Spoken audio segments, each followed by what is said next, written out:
you've been busy, dude. Africa, reading books. I mean, what do you do in your spare time? Yeah, then that's it.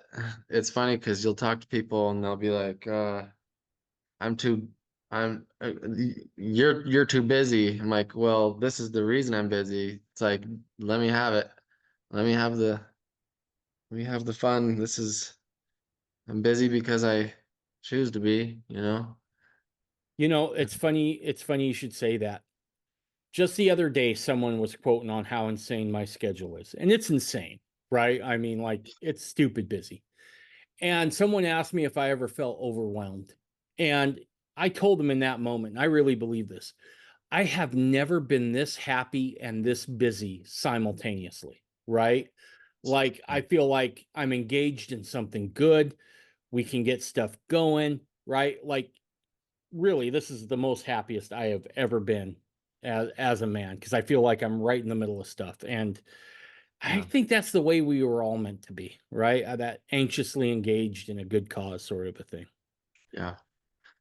Yeah, fulfilling the measure of your creation, doing some great preaching, doing some great Yeah, man. just I don't know about that. I just have other people on that do all the great preaching. I just ask questions. But dude, when you hit me up just earlier today, you were talking about this book that's out in Deseret Book now that's not just presenting evolution in like, hey, this is what it is sort of a thing, but like really espousing it, right?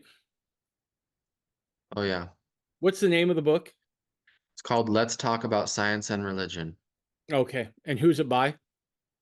It is Seth Bybee and Jamie Jensen, and it's a series.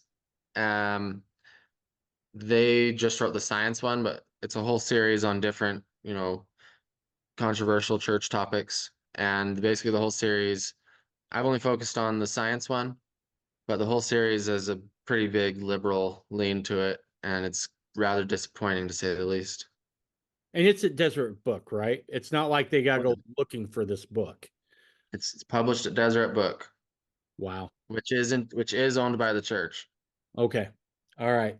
Well, dude, let's before we just dive in, one of the reasons that I really perk up when you bring stuff like this up is that it's you're not you're an active member of the church. You're a true blue believing LDS guy, right? And I would raise an eyebrow if this was coming from another source, but because it's you, I I I tend to put more weight on the gravity of the situation because it's you, right? If this was coming from a fundamentalist, I would be like, well, I'd have to sit down and read the whole book, right, to make sure that it's, on the up and up. But when you bring it to me, I tend to raise an eyebrow a little more because your dog in this fight is to preserve the gospel within the church. And so I tend to treat that a little more seriously, if you will. So Yeah, church members, the DNC says that the church members are supposed to, raise their voice on things and judge things.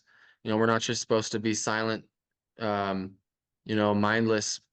We're supposed to actually, you know, like when they were going to take all those murals down from the historic, what was it? I don't remember which one, but Manti. the, the Saints were like, no, don't mess with our murals. And they're like, oh, okay, sorry.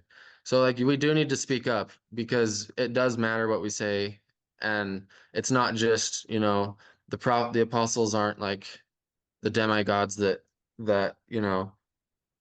need to be the dictators. I mean, obviously they're getting revelation and we sustain that and that works, but it doesn't mean the members just need to be pushed around.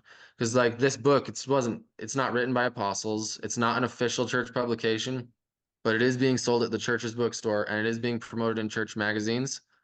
So it's definitely, I mean, there's groups of members just having these book clubs on it and like, well, I guess it's being sold at Deseret Book, so I guess this is the will of the church. No, this is just by some random church member who happened to get published at Deseret Book. And of course, it matches the Deseret Book brand because they're pretty much their brand, I guess, is anything that matches the mainstream. That's their brand.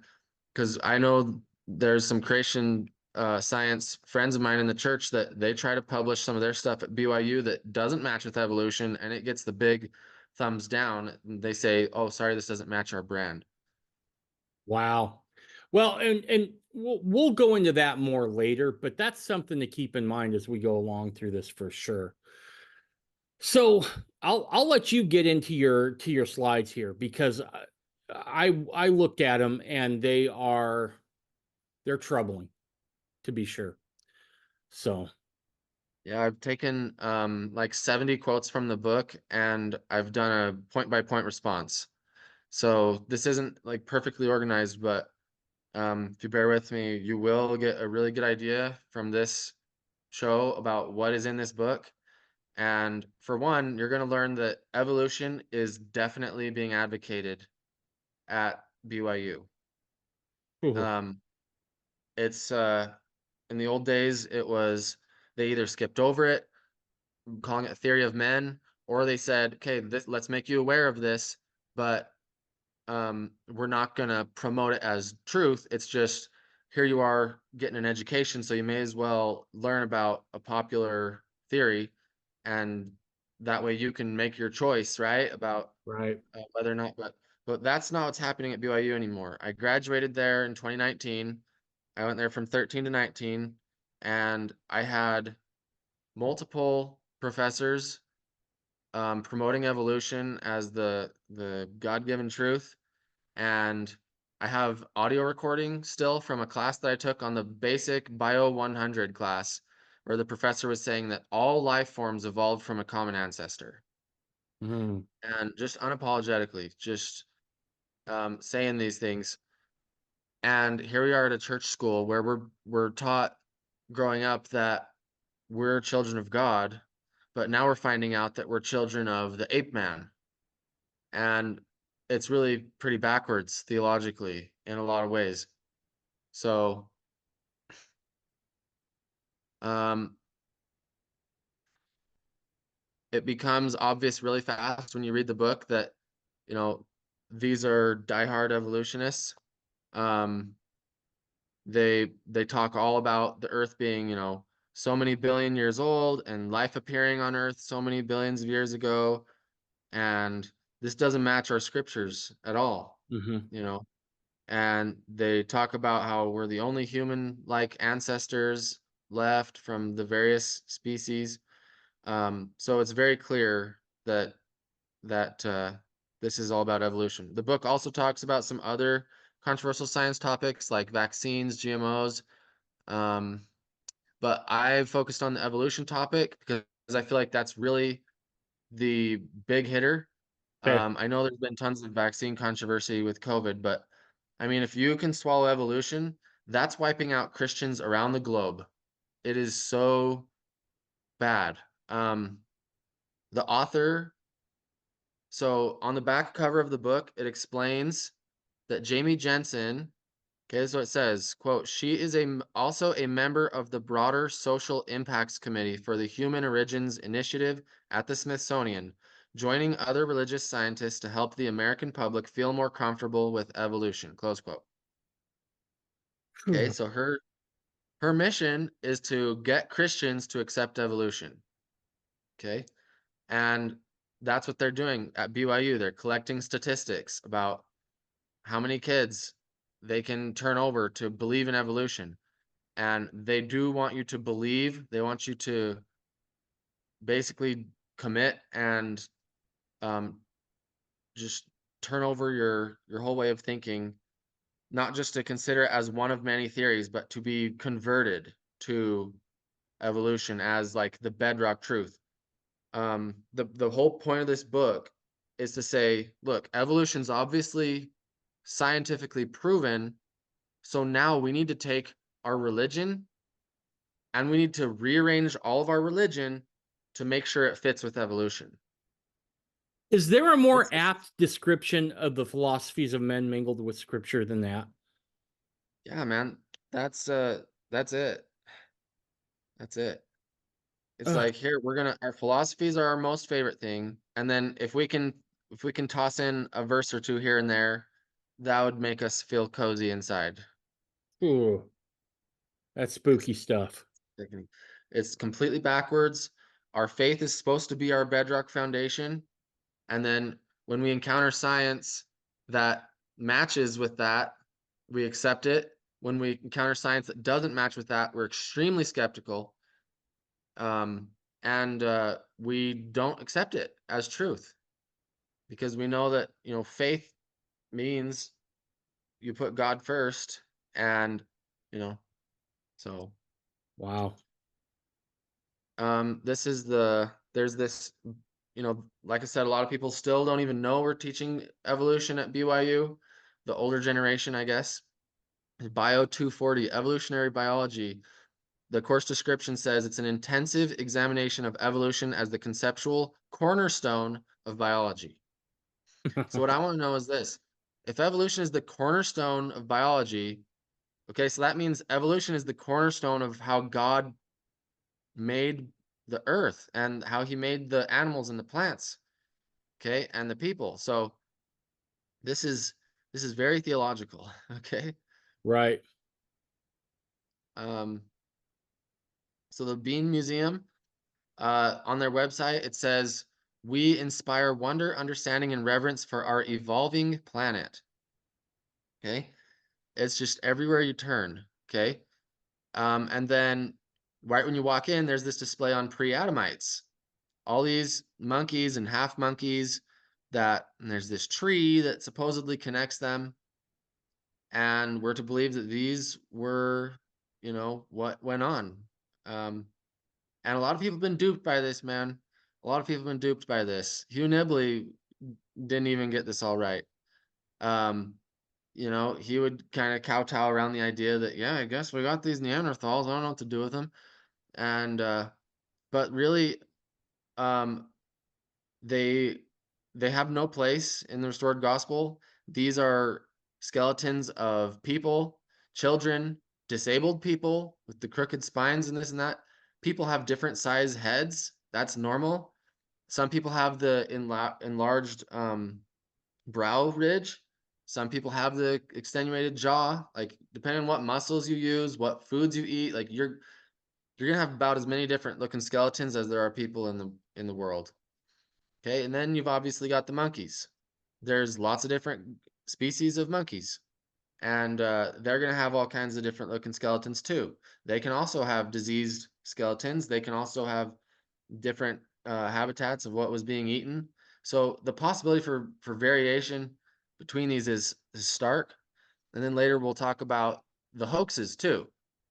I guess I'll just bring it up now, because this is audio, not video, right? So I may as well It's just. both. It's both. It's both. Okay. Yep. I publish on Rumble for the video because I'm Okay. less likely to get flagged for having conversations like Oh, this. okay. So I should share my screen then. Yep. Okay, let me do that. So let me, while you're bringing that up, I want to push back here a little bit because, like, I feel like the stark dividing line is not so much young Earth versus old Earth, right? I feel like we can disagree amicably on that. Even pre-Adamites to a degree. My ultimate sentiment is this though. Once the Adam story starts, we have a definitive answer, right? On when quote modern human life begins, right? And so look, if you're an old earth creationist, I got no issues with that. What I do have a problem with is when they say that we start evolving from apes, because and I'm going to get into this later, there has been a ton of just human atrocity perpetrated because of this theory, Yeah. because it turns man into nothing more than an evolved primate. And when you start going down that road, there's some dark stuff there. Amen. By their fruits you shall know them, right? Yep, absolutely. All right. Go ahead. So I'm done. Sorry. the fruits of this theory are, you know, mass genocide Yep. and extreme racism Yep. and just about every other terrible thing you could think of. Absolutely. Um, it's basically just a completely immoral, whatever works. You know, what's the word for that? Um, anyway, uh, Abomination. That's a yeah, good word for it. abomination, and let's see, maybe I'll think of it later. Um, so since I know you got the video here, uh, this is what the book looks like. Okay, it's this little green book, Okay. and then there's a funny picture of reading the Book of Mormon or reading this book about how you're a monkey. And then this is the BYU Life Science Museum, the Bean Museum. Those are the Neanderthal displays. So, I like, is that your um, thumb giving the old thumbs down? that's my buddy Jeremy Michel. Nice. Oh, yeah, yeah, and I guess yeah, never mind. Okay, I just want to mention in passing that Jeremy actually he said I could talk about this a little bit. He wrote to Elder Oaks and he said, "Hey," or President Oaks, I mean, he said, "Hey, what's going on with, all this evolution stuff going on at BYU and the Bean Museum and showing that we came from monkeys?" And Elder Oaks's reply in summary was, "At BYU, we're showing people what the teaching of the world is, but we're not advocating these philosophies of men." But That that's was not correct. that was the summary of Oaks's response. And we would say we have tons of evidence that that is not correct. They're actually advocating it. So it seems like there is some innocent, you know, like my purpose is not to criticize anyone, especially, you know, my leaders I'm promised to follow. My job is to say, hey, let's just make sure we know what's going on here. And if you guys are okay with this, like, are you okay with okay with this? Because a lot of us aren't. So, Right. okay. Obviously, Brigham Young, he despised evolution. He said, um, "We have enough and to spare at present in these mountains of schools filled with young infidels are made because the teachers are so tender-footed they dare not mention the principles of the gospel to their pupils, but have no hesitancy in introducing into the classroom the theories of Huxley, of Darwin. This course I am resolutely and uncompromisingly opposed to. And I hope to see the day when the doctrines will be taught in the schools, etc." Okay, now BYU, um, they do make you read a little, they'll make you. Okay, there's a little packet where they'll have a few statements about evolution and religion in your introductory biology class. But aside from that, they just trudge right ahead and dump on all the evolution teaching. And I had multiple, like I said, multiple professors try to persuade me that they didn't just teach me a theory, they actively tried to persuade me um, to accept this. And when I talked to them about the controversy and how there's been teachings against evolution for, 100 years, they just, literally laughed at the idea and just shrugged it off as the prophets are wrong. Like they're just shooting from the hip. Good.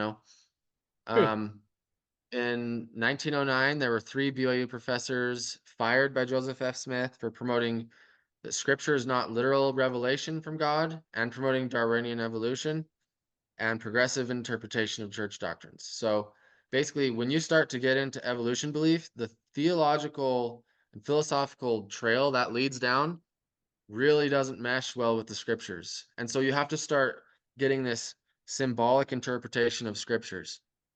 The evolutionists in the church that I meet frequently, they are very soft on the Adam doctrine. In other words, they don't believe Adam was a real person.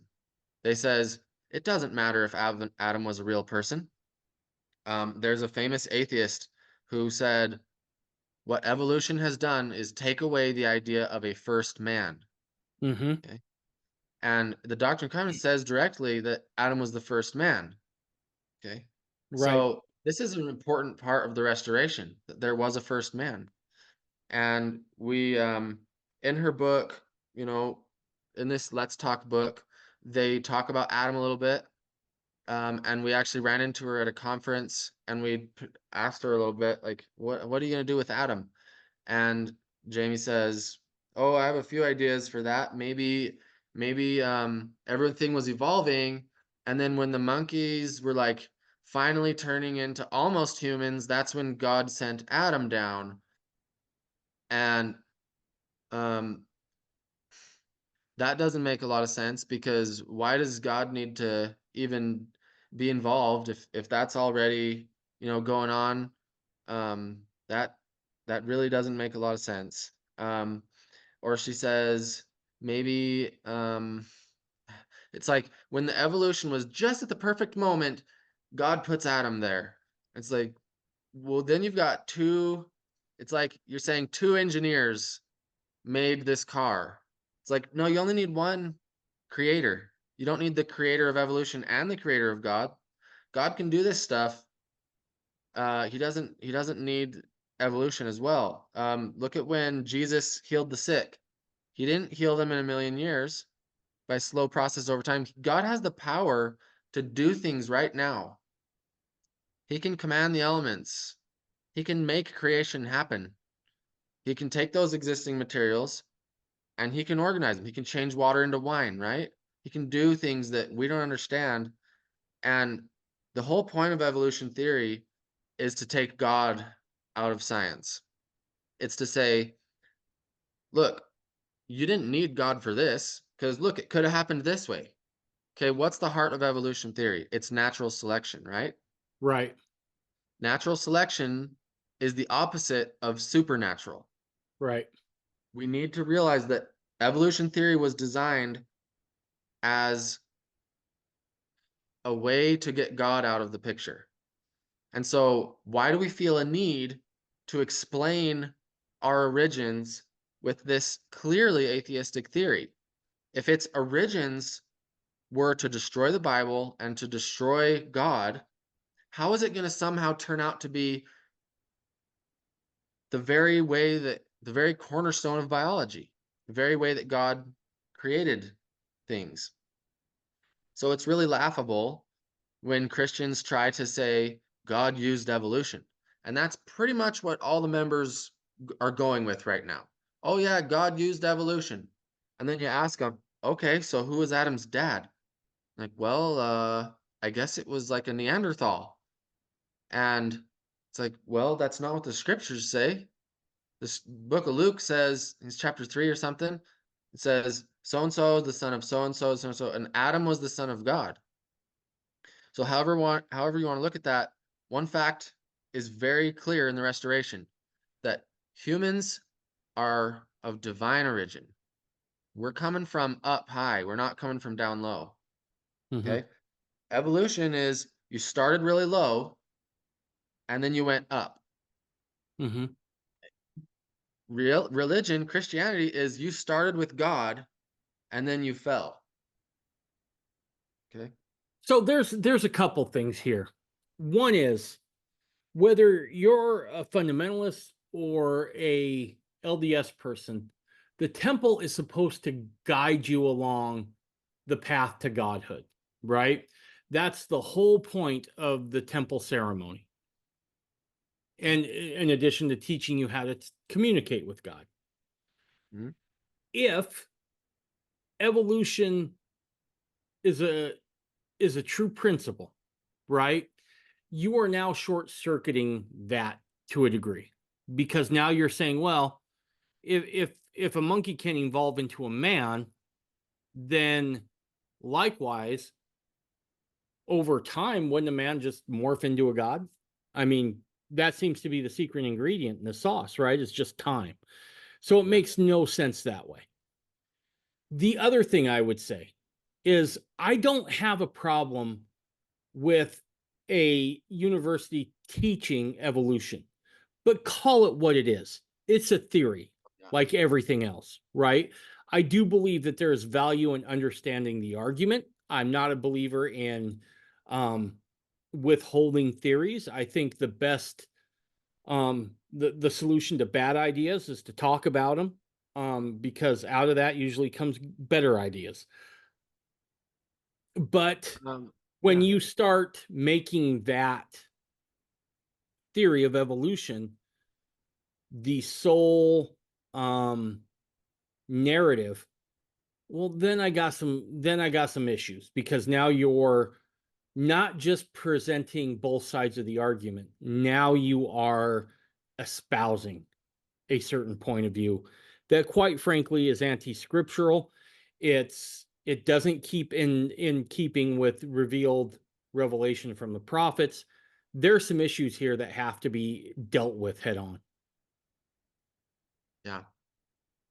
And um yeah, the first presidency has said numerous times that Adam was the first man and the first flesh, and that he was the offspring, the lineal offspring of God. And it's, I mean, unless you got a PhD, it's really hard to see how that works with coming from a monkey, you know? Yep, absolutely. And you know, they'll play word games. They'll say, "Oh, we don't say you're coming from a monkey." It's like, well, if you zoom out and look at the bigger picture, yeah, you do. You're saying the Right. lower life forms through time became the humans. Absolutely. So there's all kinds of word games to try to make it look like we're misrepresenting what the theory is. Um, and just to put this emphatically, if you want to say God used evolution, you're not teaching evolution theory. Evolution theory is natural selection, not supernatural. There's nothing supernatural allowed. Evolution theory is natural selection. And so, and that's the thing, is they are promoting the whole hardcore spectrum, the whole evolution theory. They're not, um, you know, in their book, they have a few vague references to, oh, God is the creator, praise the Lord, like, aren't his creations wonderful? But we can only say that so long when we're rejecting all the scriptures about God. And how long can we even call ourselves Christians if we're totally rejecting everything Christ said? Because the Lord said, you know, you can say, Lord, Lord, but that's not gonna get you into my kingdom. You know, you gotta actually do what I say and subscribe to these correct things, or a lot of bad stuff's gonna happen. Absolutely.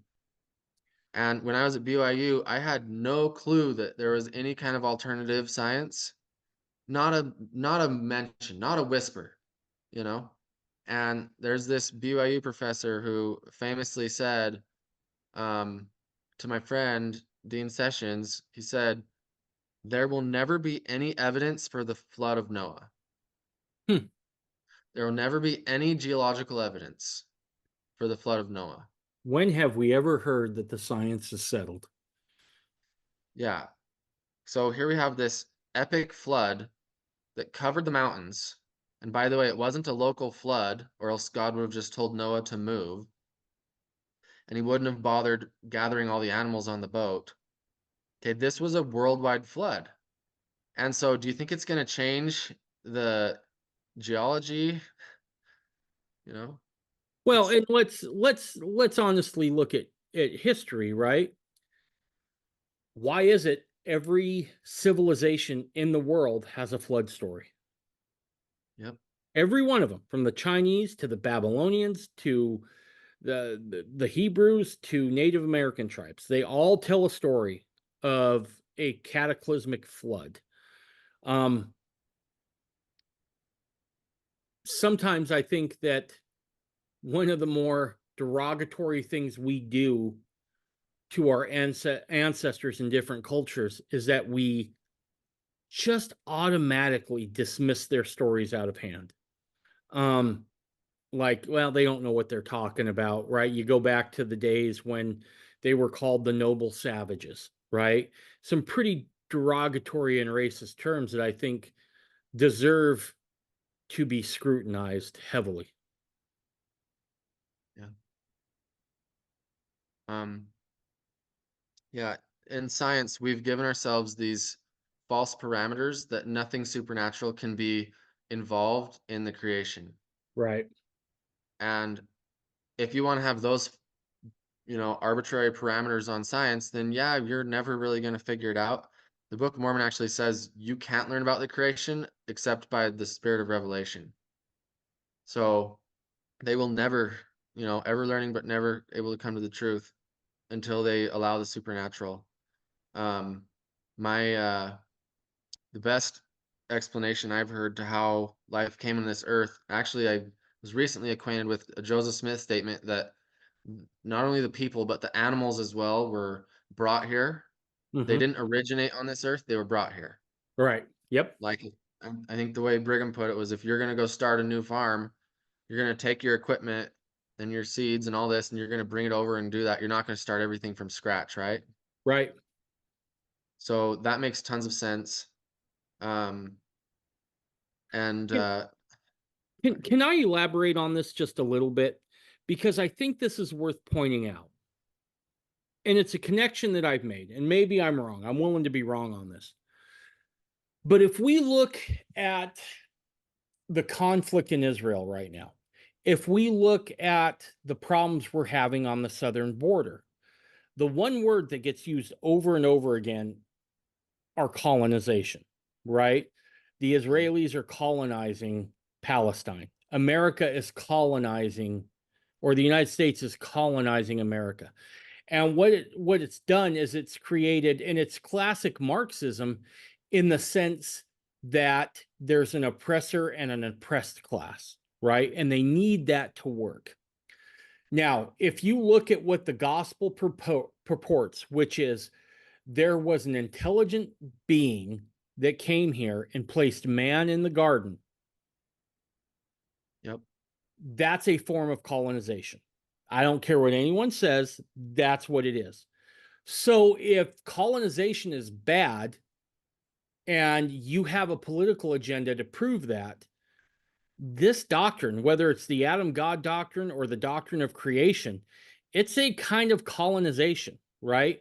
And now it becomes incumbent upon you and those who sit in the White Tower of academia to put this down because they're forced to in order to back up their political theory, right? If man is a naturally occurring being that is a combination of cells and bacteria that get hit by lightning and then begins the evolutionary process, well, then you're not a colonizer, you're simply a native. And right now, where quote colonizers are bad, they have a vested interest in making sure that you are just a native being of the planet, so to yeah, speak. yeah. It's crazy how they work their way right up to, even God's a bad guy because he's a colonizer, right? Yep. Um, and of course, there's good colonizers and bad colonizers. Would you rather be colonized by the British Empire or by the Aztecs, right? Right. Right. Yeah. There's yeah. Um, No, it's absolutely part and parcel of the same thing. And there is a yeah. narrative that is being pushed, and it's even being pushed at BYU. And it has to be dealt with head on. Yeah, human nature is never going to change. We're always going to want to explore. We're always going to want to create new things and make things better. If we find something that's kind of not very good, we're going to say, hey, guess what? I'm going to do this better than you. And the people are going to support me in that. Yep. And that's okay, And, hopefully if you've got something worth holding on to, hopefully you are diligent and you, s- you prepare yourself, like Moroni, preparing those fortifications all the time to where you can stand up and defend what you've got. Um, so like we were saying with how things get brought to the earth, this is a very different idea of how life originated than evolution. And I guess the Latter-day Saints who espouse evolution just kind of don't know about this, or they just throw all that away, about how life didn't originate on this earth, it was brought here. Um, one, you can find that deep in the archives, right? But let me give Mhm. you a really obvious analogy. It's the Ark of Noah. Think about that symbol. It's a person, or a family on a vessel filled with animals and everything else that'll be needed. They sail over and they start the new world. So I think that's a big analogy for us to help us understand the creation. Right. Okay, let's see here. Let's go on with a little bit of this. Here's some quotes from their book. Okay, this is really crazy because they're basically saying anybody who's anti-evolution is of the devil. Okay? They literally say this, okay? Quote, you can almost think of educating ourselves and our children about evolution as a vaccination against Satan's attempts to destroy our faith. Satan seeks to infuse doubt into our minds whenever we encounter something in science, as in evolution, that seems to disagree with what we thought about the world, close quote. Uh, So if it contradicts mainstream science, which remember, the cornerstone of mainstream science is evolution. If it contradicts that, it must be the devil. right. So all you meanies who are out there trying to stop us from teaching evolution, the devil's in you. We're Okay. Korahor. And they again, they say again, quote, we have encountered individuals who have the mistaken idea that providing pseudoscience will somehow save testimonies. They place the blame for declining religious devotion among the rising generation squarely on science, meaning evolution, and believe that creating and teaching an alternative to science, as in evolution, will not threaten testimonies and will help students avoid Ugh. spiritual conflict. Okay, keyword whenever they say science, it's evolution. Okay, Okay. this book is a hit piece to get you into evolution. They're saying science to make it seem like we're backwoods yahoos. Right. And they say pseudoscience. Okay. They call anything that's not evolution pseudoscience. Sure. It's so convenient because all of their science is the true stuff. And anything that doesn't match that, that's the false stuff. That's all Right. the fake stuff. Yeah. And so, yeah, they even quote DNC 50 verse 3 about says Satan hath sought to deceive you that he might overthrow you. Okay, they really took this Satan line pretty far. I mean, they hit it pretty hard about how anyone who disagrees with them about evolution is clearly of the devil. So Jesus. I can't get enough of that. Let's go on here. Um, okay, they say they've got mountains of evidence, so that scientists have not come lightly to evolution conclusions that all organisms evolved on the earth. Okay. So anyway, these are merely mountains of chaff. Um, they say they're going to talk about evolution in a non-threatening way. They say this approach is effective in increasing evolution acceptance. Close quote. See, and So this is where it's not science. Let's be perfectly clear about that. Your goal is not to quote preserve faith. It's not to try and do honest science. They're telling you right here they have an agenda, and the agenda is the acceptance of evolution. Period.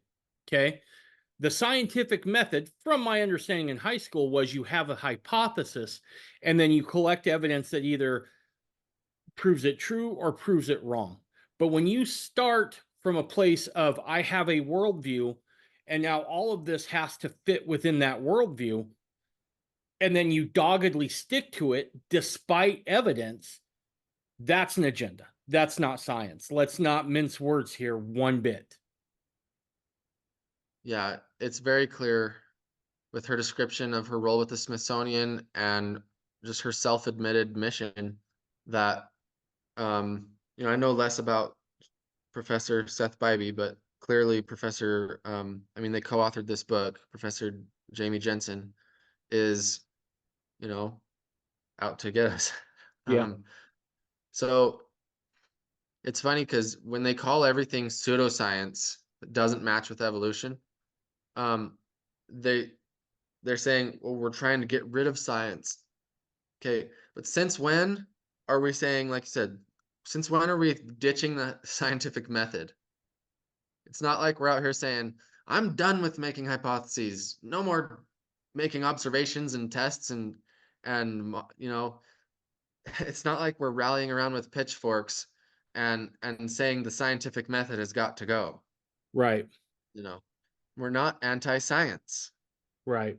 We are just pointing out that there are epic amounts of scientific information that don't hold up with evolution, And we're pointing out that we should have known better because our scriptures said so all along. Right. There's a ton. Okay, so you could ask, where is all this evidence in the scientific community for, that is not with evolution? There are creation science journals that are good stuff that a lot of the Protestant communities are involved in, and of course non-Protestants too.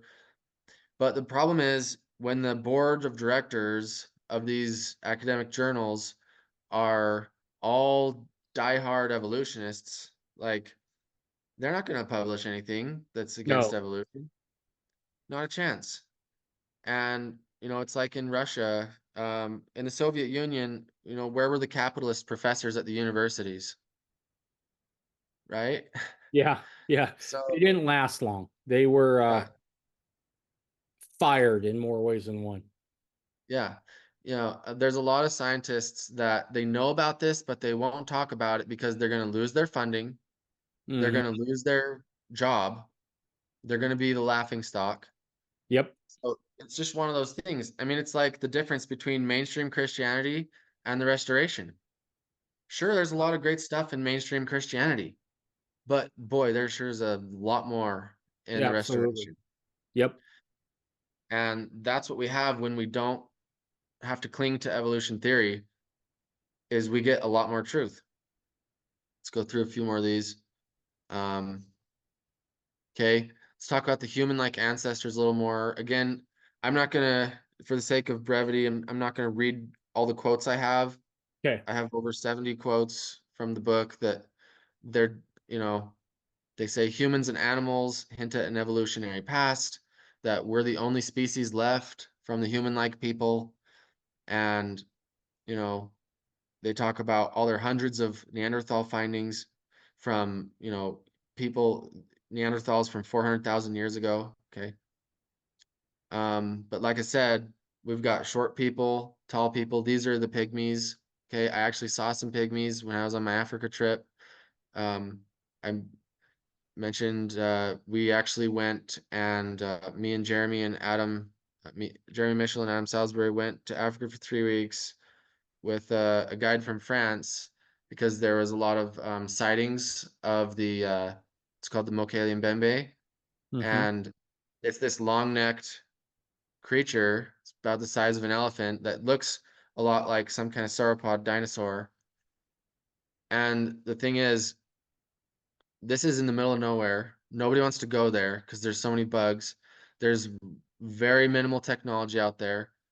Um, it's by and large, you could call it unexplored. And if there's legends of dragons all around the world, right? Historically, Hmm. and if you've got a young Earth where the dinosaurs died in the flood of Noah, it's not beyond reason that a lot of these stories of these big creatures, and there's even like 3 or 4 mentions in the Bible of these giant monsters, right? Hmm. So there really could be some of these things around. And if they're finding the soft tissue in the dinosaur bones, like lots of them, which limits them to 30,000 years old. So anyway, yeah, so far as I already talked about how there's the bones and the different size bones and stuff. Let's go on to another one. Okay, we talked about the racism with evolution. This is Oda Benga, someone uh, that they captured and put in a display at a zoo. They filed his teeth to look sharp, and they displayed him as the lowest form of human development. The guy is Jeez. just, he's a family guy, wife and kids. He committed suicide from this insane, and if nothing else, psychological torture. Um, so Okay, you can also have bent spines like this, where you've got, kyphosis, scoliosis, and so that can be an explanation for some of these. We don't need to always immediately say, "Oh, that's a monkey man right there." That is definitely a monkey man. Okay. Right. Um, And then when they do have their displays, like this is Lucy, the Lucy display, look how it's standing upright. Right. Okay. And then look how it has the feet are human feet. It doesn't have the toe that sticks out like the monkeys do that grip to trees. It's a big difference. And on the Lucy find, they didn't find feet. They just decided that yeah, because they had their bulletproof fact of evolution, that they can go ahead and give human feet to this monkey skeleton, right? So anyways, whether this is a human skeleton or some kind of pygmy skeleton or a monkey skeleton, I'm not the world-class expert, but we can tell enough basic things. And that's another thing is you don't have to be a world-class expert to figure out basic truths, okay? Um, look at the eyeballs. This creature that they made, this monster, has white eyeballs. Okay, that's another human feature. All humans have white eyes. And the hands as well. They give it very human-like hands. Um, and the guy the guy who found this Lucy was on a grant to find the missing link between monkeys and humans. And 2 weeks away from running out of grant money, he found this skeleton. Okay, I want to point out a couple of the things here that you have in this slide. One is the skeleton was found over a 2-mile radius. Yeah. And what are they using to say that this is the same skeleton? Are they using DNA sequencing? Is that what they're doing? No, it's not DNA sequencing. Then how are they making this claim? Because there's only one way I could think of to figure out if this was the same skeleton, which would have been DNA sequencing.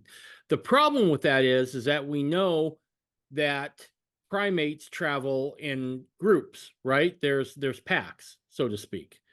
And you would expect to find a lot of the same DNA within those certain packs, if you will.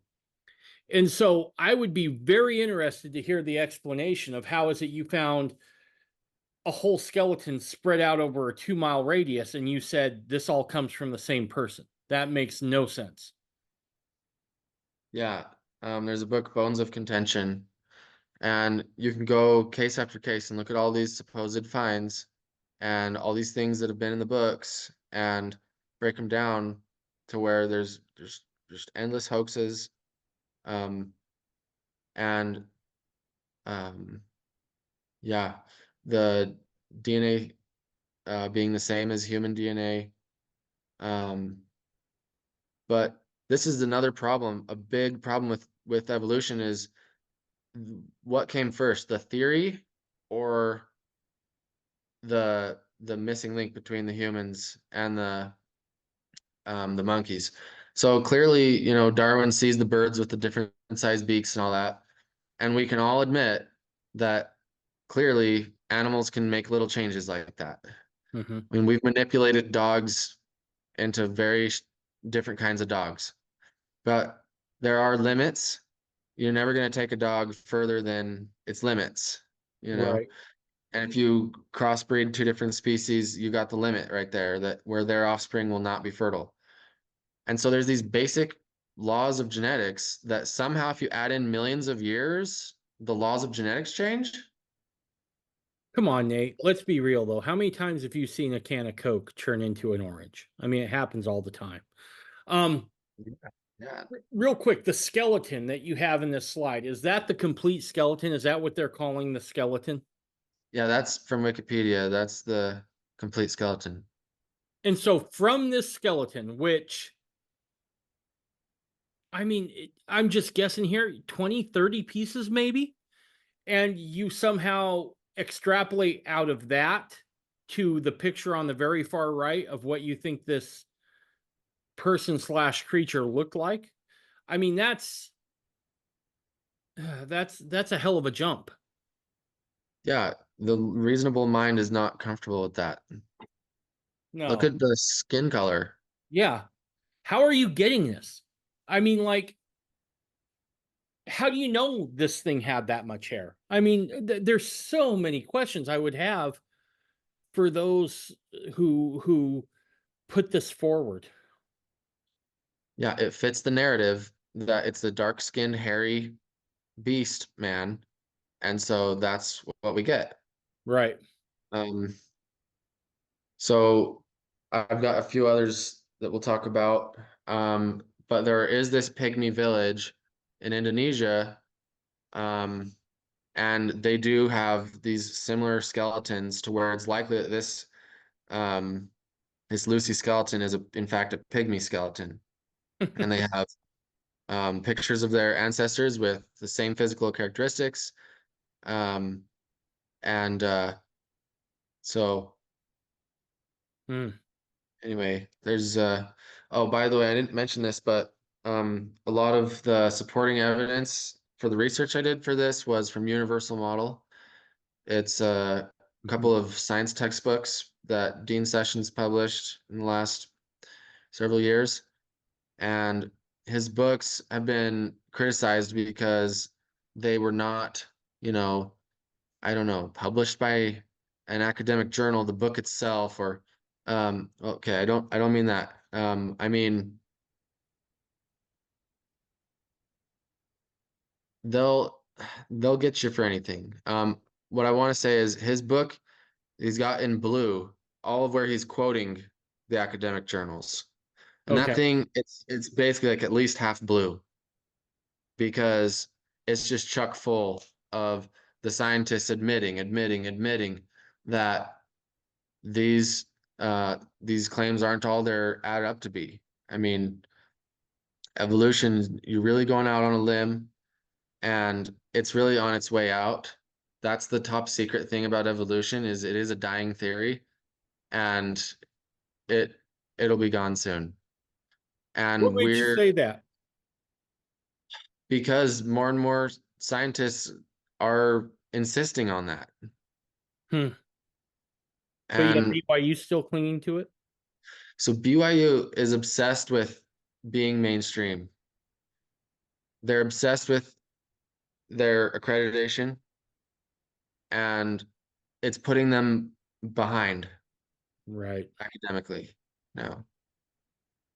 Hmm. You know, and whether that's from us being a historically persecuted people, and so now we're like, hey, we need to make a name for ourselves in the world. We're no longer these creepy guys who follow around this creepy Joseph Smith, believe in all these weird things. We're just normal people, okay? And so I think it's our all stems from our obsession with being normal now, Right. which is, and of course you've got, you know, big people in the church saying that I don't have the quote in front of me, but the church is getting known for exactly the opposite reasons that it was known for originally. And they're praising that as a good thing. I'm going to say something else here. And this will most likely piss off a ton of people I know. But That's it's why we like your show. what's that? That's why we like your show, Dave. Stop. Stop trying to fit in, right? Just stop. It's never going to work. The Lord set us up to be a peculiar people. Okay. Next, stop pining over the label of Christian. Just Right. stop. Okay. There's no reason for it. You know what? If you want a good look at what Christianity looks like, go to the Deep South. Okay. It's it's riddled with problems. Be proud to wear that moniker of Mormon or Latter-day Saint or whatever flavor of that you want, but stop pining for these things because all we're doing is we're short-circuiting the message of Joseph Smith and the Restoration. Just be done. Stop worrying about what the hell everybody else thinks. It does not matter, not one bit. What matters is what the Lord thinks of you. And if you're going down this road to be, quote, accepted, knock it off. We're not supposed to be accepted. We're supposed to be change agents within the society. And the more we seek to become like the rest of society, the less chance we have to be those change agents. Anyway, sorry, go ahead. Yeah, that's great. There is, we want to make a name for Christ in the world and we want to show the world how Christianity is really done, right? But it's not going to be by us marching around and just going back to how the world thinks Christianity should be done. Right. That was never the mission of the restoration. The Nope. restoration is about being different. Yep. Um, okay, so let me just quickly go over a few more frauds. Piltdown Man was the jawbone of an orangutan with fragments of a modern human skull. It was praised as the missing link for 40 years before it was discovered, and there were over 500 academic journal articles showing how awesome it was. And Okay, it was later proved to be a hoax. yeah, you can Wikipedia these things. These are proven hoaxes. So no matter how many times we prove that there are all these hoaxes and literally lies holding up this theory, you can react to that however you want. Just don't get rid of evolution theory. Right. And that's the same thing that Jamie Jensen's theories of Adam all circle around is, there could be different ways to explain Adam, but one thing has to be true, and that is evolution. Right. Can't let go of evolution. You can let go of anything else, but just hold on to that evolution.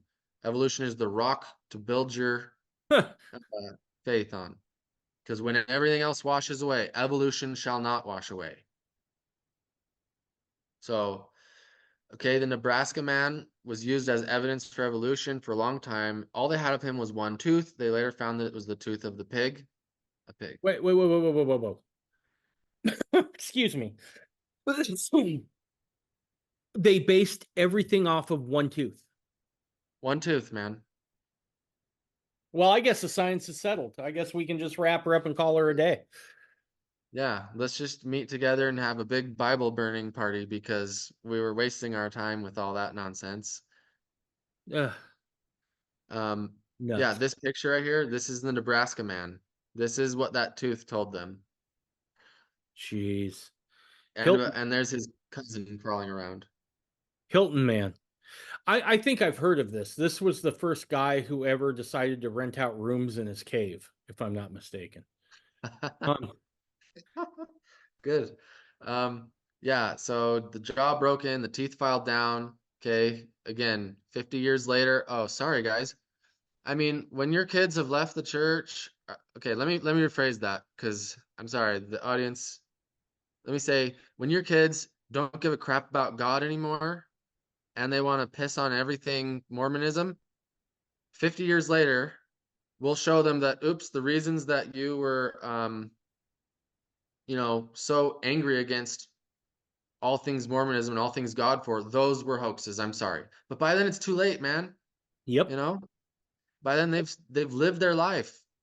And so it's really tragic. And you go to school and you hear this nonsense, you're not going to hear an alternative. I didn't hear any alternative. Grew up in Utah. You're probably a lot better off to go grow up in the Bible Belt with all their problems than maybe they'll at least tell you that evolution is questionable, and maybe they'll at least tell you there's such a thing as creation science, and tell you there's such a thing as a Bible that disagrees with evolution.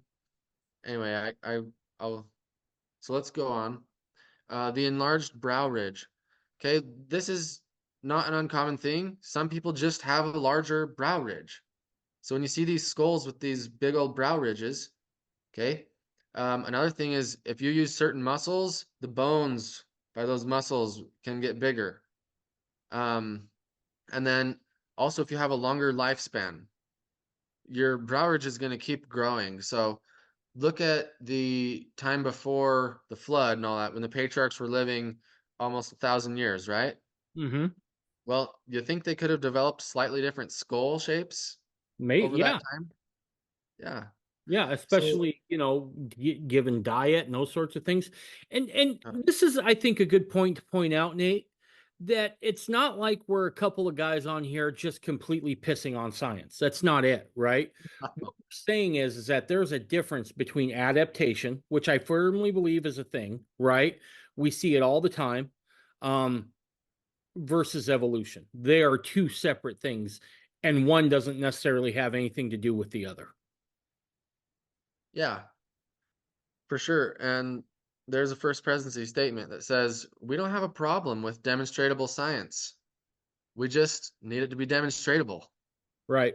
you know? And if it's something that just really, proves that Jesus was a fraud, we're not really going to be jumping on that science either, Right. because we already have certain facts in place, and we have that knowledge, by the Holy Ghost. And so, and we need to recognize the book of Revelation says the devil has deceived the whole world.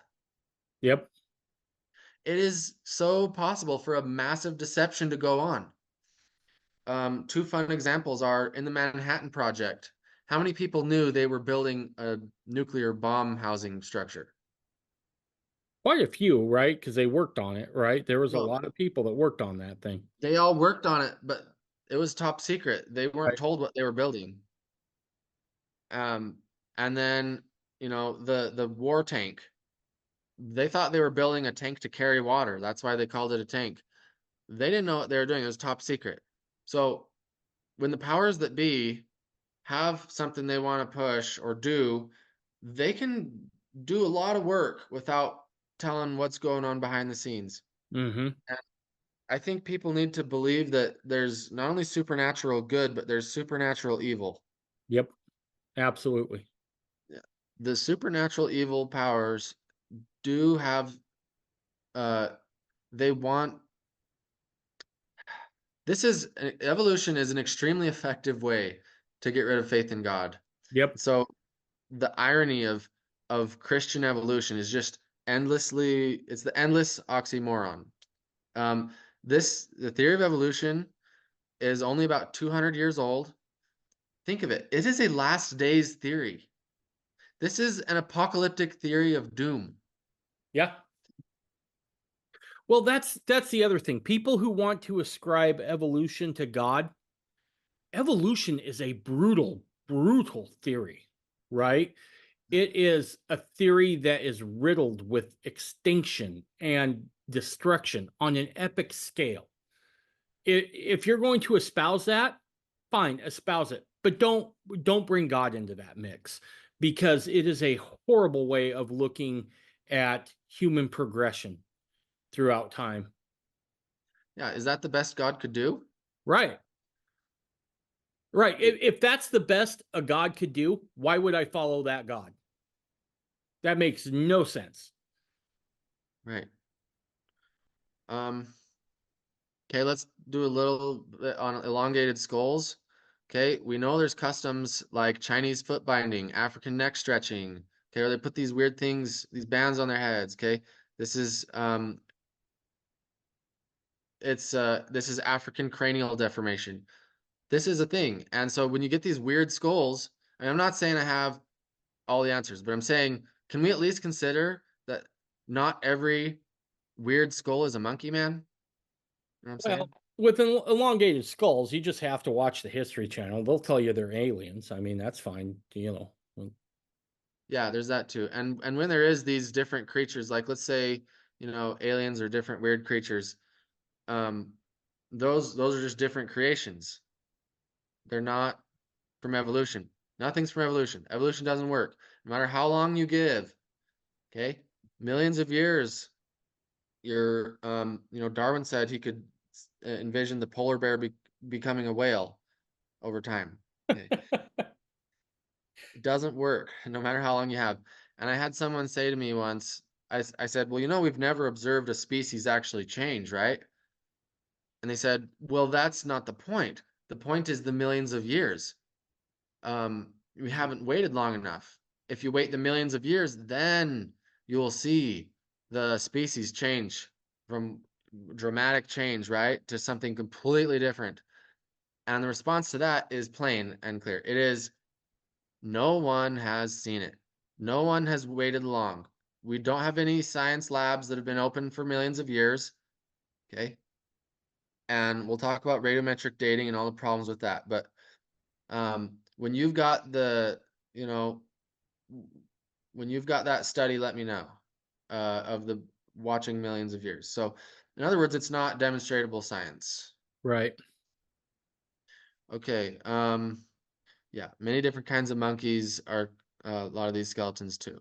And they depict them standing upright too. That's another unfair thing they do. Okay, there's a plethora of statements that we could go over.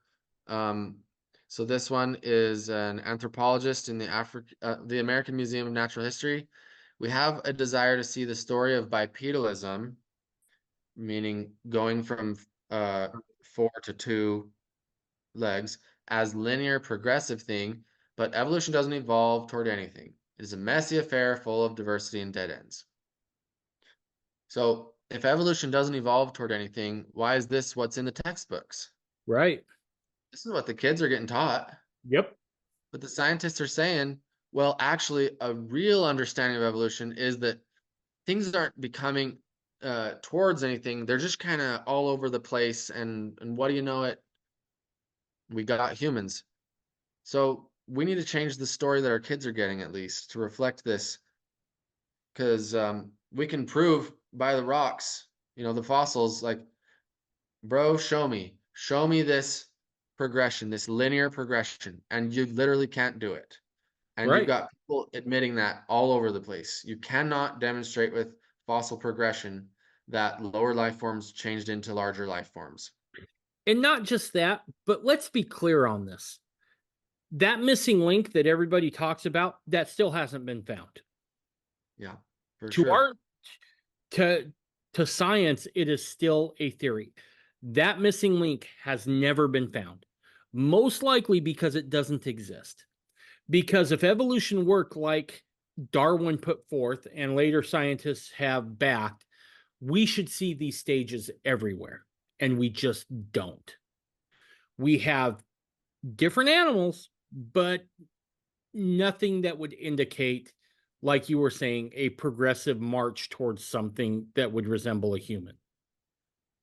Yeah, and I invite the scoffers who are new to this, the idea that this might not be correct. I invite them to get a copy of Universal Model, Volume 2, go to the evolution chapter, and look at the 20-hour version of this conversation and dig into a lot more of the research. It's really the best documented material I've seen on the subject. Another really good one is Earth in the Beginning by Walt Brown. You can get that one free at creationism.org in their downloads area. Okay. And then I actually do, for those who want to start seeing a little more details on what universal model textbooks are about, I have lots of summary pamphlets that you can download for free at richardsonstudies.com. God willing, who knows how long that'll be up, but okay. So if you're hearing, oh, what do you mean the fossils don't show linear progression? Okay, wait and see, man, because they don't, and we can't hash it all out. But these are a series. This is a display which was bought by a science museum, bought from Playboy, actually. I don't know. I don't know what they're up to. Well, Hugh Hefner, he was a hell of a scientist. People forget that while he was in that smoking jacket, he also did science. I'm just saying. I think that that's beyond, um, beyond, beyond. Endless, Yeah. endless experiments in the Yep. realm of biology. Yes. Yes. Hugh Hefner was a hell of a scientist. Yeah. So. Okay. This is just another scientist saying that this arrangement of an orderly procession from short monkey to less short, less monkey, all the way up to man, is a subjective, unscientific scenario. Mhm. So this is what I mean when you dig into what is being said. They can't say it all the time, but it is in there. And okay, so let's see here. I'm gonna. Okay. Okay. Darwin says he knew that a big challenge to his theory. He says there's another difficulty more serious. I allude to the manner in which many species in several of the main divisions of the animal kingdom suddenly appear in the lowest known fossiliferous rocks. Okay. Um, so basically, you do find these complex things in lower fossil areas. Does that make sense? Yep. Because evolution is all about simple to complex, and Right. that's a nice theory, but that's not what reality, that's not what the dirt shows. Let's go on. Okay, the human ancestor tree full of gaps. Okay, you can't piece this together. Let's see, there's some more. I'm gonna skip those. Okay, here's a fun point to talk about. And okay, yeah, we're gonna be doing a lot more let's talk quotes. I'm I'm sorry that I can be long-winded, Dave, You're but good. You're doing just fine. we're gonna get a lot more let's talk as well. And a lot of things that I am talking to, they teach against, like these are responses. I've read the book, you know, I've dug through that thing a lot, and so I anyway, this is all responding to these things. Okay, so this is a bunch of fossils that of animals that have not evolved clearly. Okay, we've got a wasp fossil, some crawdads, and some bacteria that are 45,000 generations later. They're still bacteria. The humans, I think it was 20, yeah, just 2,000. So they say the human species changed in 2,000 generations, yet we have bacteria 45,000 later. Why haven't they evolved Right. into a new species, right? But they're still right there. Um, okay, another fun point is there was a comedian who, I think it was, is Chris Rock a comedian? Yes. Okay, I think he was the one doing it. He was talking about evolution, and he says, "Why, if we evolved from monkeys, why do we still have monkeys walking around? Are they all the retarded monkeys? You know?" That's awesome. So you have to go look up Chris Rock and see that. But another thing about this is where's all the cat dogs? So if we all evolved from a common ancestor and then we sprouted out, there would be an extremely astronomical amount of diversity beyond what we have right now. Right now, I can go outside and I can tell you pretty easily what's a cat and what's a dog. Right. But if evolution were the case, you'd have about 3,000 species of cat dogs to where you would not know where the cat starts and where the dog ends and all that. You know what I'm saying? Right. Yep. Yeah. So this is the fact that we have very specific, very different animal species is a big evidence that these were not coming from a common ancestor. Right. Okay, I talked about that already. If we talked about how, atheist William Craig says evolution gets rid of the first man. And something that we've seen in science over and over is if you can prove something without a certain variable, that variable is probably obsolete. It doesn't even exist. For example, Davy showed that caloric is not a thing. They thought heat was this like flowing substance. We know heat now is the movement of particles, but before then they thought heat was its own element. But then Davy showed, look, I don't need that element. I can rub two ice blocks together and make heat. That element clearly wasn't here before, and now it is because these are melting at an increased rate. So he proved that caloric doesn't exist because you don't need it to explain heat. And then the same thing Lavoisier did with caloric, with phlogiston.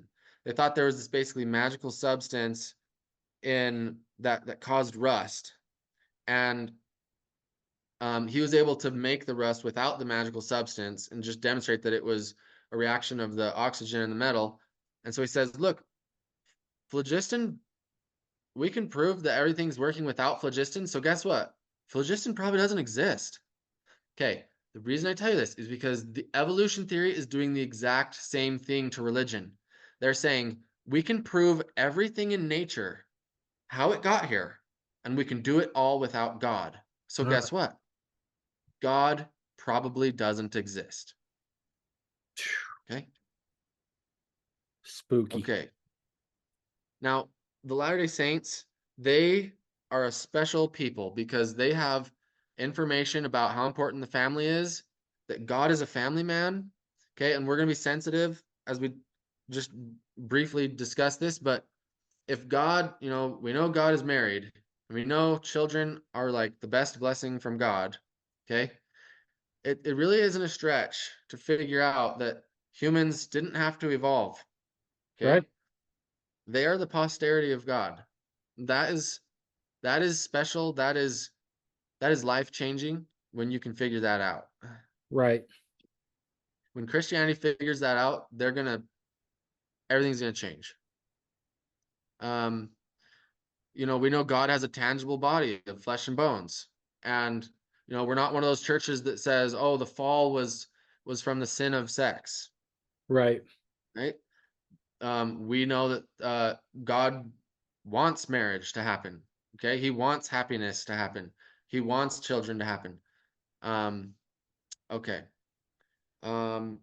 So another idea of how life got to Earth is that maybe they like some kind of germ floated here on an asteroid and started everything off. Well, first off, where did that germ come from? So that's just avoiding the topic of origins. And second off, you'd never make it through space, man. You'd never make it. It's too cold, and the impact and all this. Okay. Um, okay, so there's plenty of restoration teachings that Adam's dad was God. Okay. Um, Brigham Young says mankind are here because they are offspring of parents, as in Adam and Eve, who were first brought here from another planet. The power was given them to propagate their species, and they were commanded to multiply and replenish the earth. God created man as we create our children, for there is no other process of creation in heaven, on the earth, in the earth, or under the earth, or in all the eternities that is, that was, or that ever will be. We are flesh of God's flesh and bone of his bone. Okay. Whew. Now, if you're some kind of weirdo that doesn't like Brigham Young, let's hear what Joseph Smith said. Okay. Um, Hiram Andrus, a Joseph Smith scholar, taught that God was the great head of human procreation, and it was truly the father of both our spirits and our physical bodies. And I think that's somewhere in either the Follett or the Grove or something. It's probably not too hard to see where he got that from. I Right. just don't have it with me right now. Joseph F. Smith. Okay, man was born of a woman. Christ the Savior was born of a woman. God the Father was born of a woman. Adam, our Adam, our earthly parent, was also born of a woman into this world, the same as Jesus and you and I. Basically, if you've got, you know, a human, it came from a woman. Yep. Okay, and Whoa, whoa, whoa. They're called birthing people now, Nate. oh yeah, that's Get right. I get forgot. get your terminology right. Jeez. Oh man. Um, let's see. Okay, so one of the things that the Let's Talk book does is it is a partial quote, this Elder Holland quote, where Elder Holland really is talking against evolution, but they put it in here into their book probably to just say, look, I covered my ground, I talked about that, I proved that because I talked about it, that it's not against my theory. It's one of those double think things. Right. Same when they have to mention the first presidency statements in their book. Um, so look what Holland says. He says it's uncommon as it is unfashionable to speak of Adam and Eve or the Garden of Eden or a fortunate fall into mortality. We can't fully comprehend the atonement until we appreciate let's see, that there was an actual Adam and Eve who fell from an actual Eden with all the consequences that fall carried with it. Okay. Now he does play it safe to his evolution audience, and he says here, I do not know the details of what happened on this planet before that. But I do know, okay, so that was his little disclaimer that, people weren't going to get out their pitchforks right then and kill him on the spot. And then he Mm-hmm. goes on, these two were created under the divine hand of God. For a time they lived in a paradisical setting where there was neither human death nor future family. Okay, but through choices, they transgressed the commandment, making them leave the garden and allow them to have children before they face physical death. So the clear reality is that there was no death before the fall. That's 2nd Nephi chapter 2, verse 22. And the Book of Mormon says everything that was created would have remained in the same state after which it was created. Does that Mm-hmm. sound like evolution to you? No. No. No. Remaining in the same state you were created in, everything. This isn't just about humans. This is Right. about everything, the animals, everything. Right. So, so at the end of the day, this Holland statement is is clearly saying that there was an actual Adam and Eve. And like I said, a lot of the evolutionists, they're like, nah, there's no, Adam was just this premortal mythology, this spirit, if anything. And the Eden is just a symbol of pre-mortality coming into mortality. No, it's not. It was, there was a dude named Adam and a woman named Eve, and they had bodies of flesh and bone, and they were on this planet, this uh, physical planet, and that's what we're saying here, is that all this is real. You know, we can't just be this Protestant church that says the Bible is this mythological, symbolic thing. Like, we got some real stuff happening in the restoration. Okay, let's go on from that. Okay. Um, okay, there's that verse. Okay, this is a really good book if you want to get into this, by Clark A. Peterson, Using the Book of Mormon to Combat the Falsehoods of Inorganic Evolution. And I think, yeah, President Benson definitely talked about how we need to use the Book of Mormon to refute the false theories of our time. And you can do that with the Book of Mormon and evolution repeatedly. Okay, there's dozens of ways you can do that with the Book of Mormon. Unless you have this extremely surface level belief in the scriptures to where only thing you really get out of your scriptures is Jesus is my savior. That's it. Anything else goes, right? Like, I got two foundations in life. Jesus is my savior, and evolution is how I got here. Okay, Right. if those are like two big hitters of your worldview, that's not how the restoration is. The restoration goes way deeper than that. And but it seems like those are the two pillars that everybody's clinging to right now, and everybody's having a faith crisis because those two pillars are battling each other. Um, okay, so somebody asked Harold B. Lee about pre-Adamic people. He quoted Moses 3:7 that God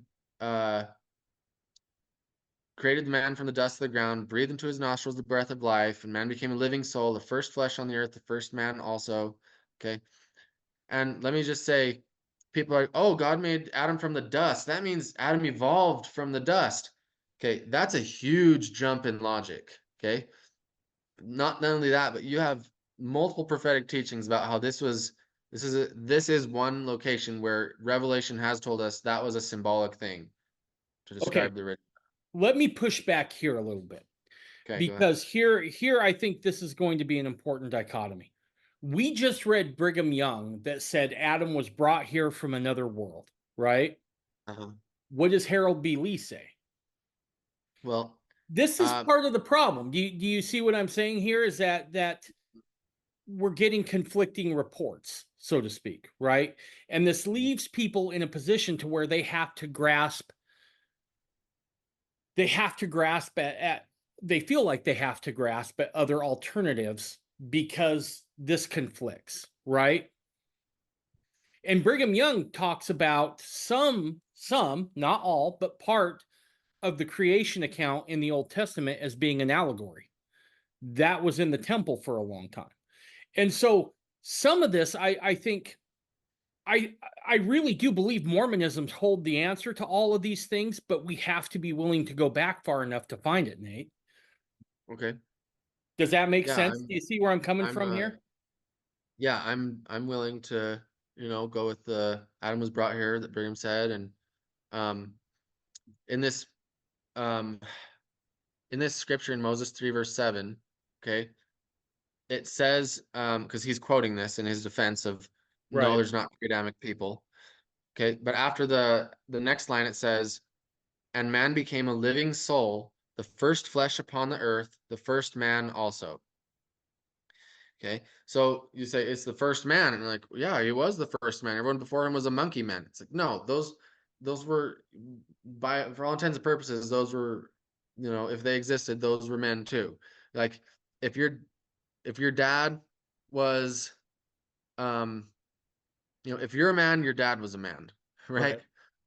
Um, and then if you go later in the book of Moses, I didn't put this in here, but it talks about how you and me were born of the dust.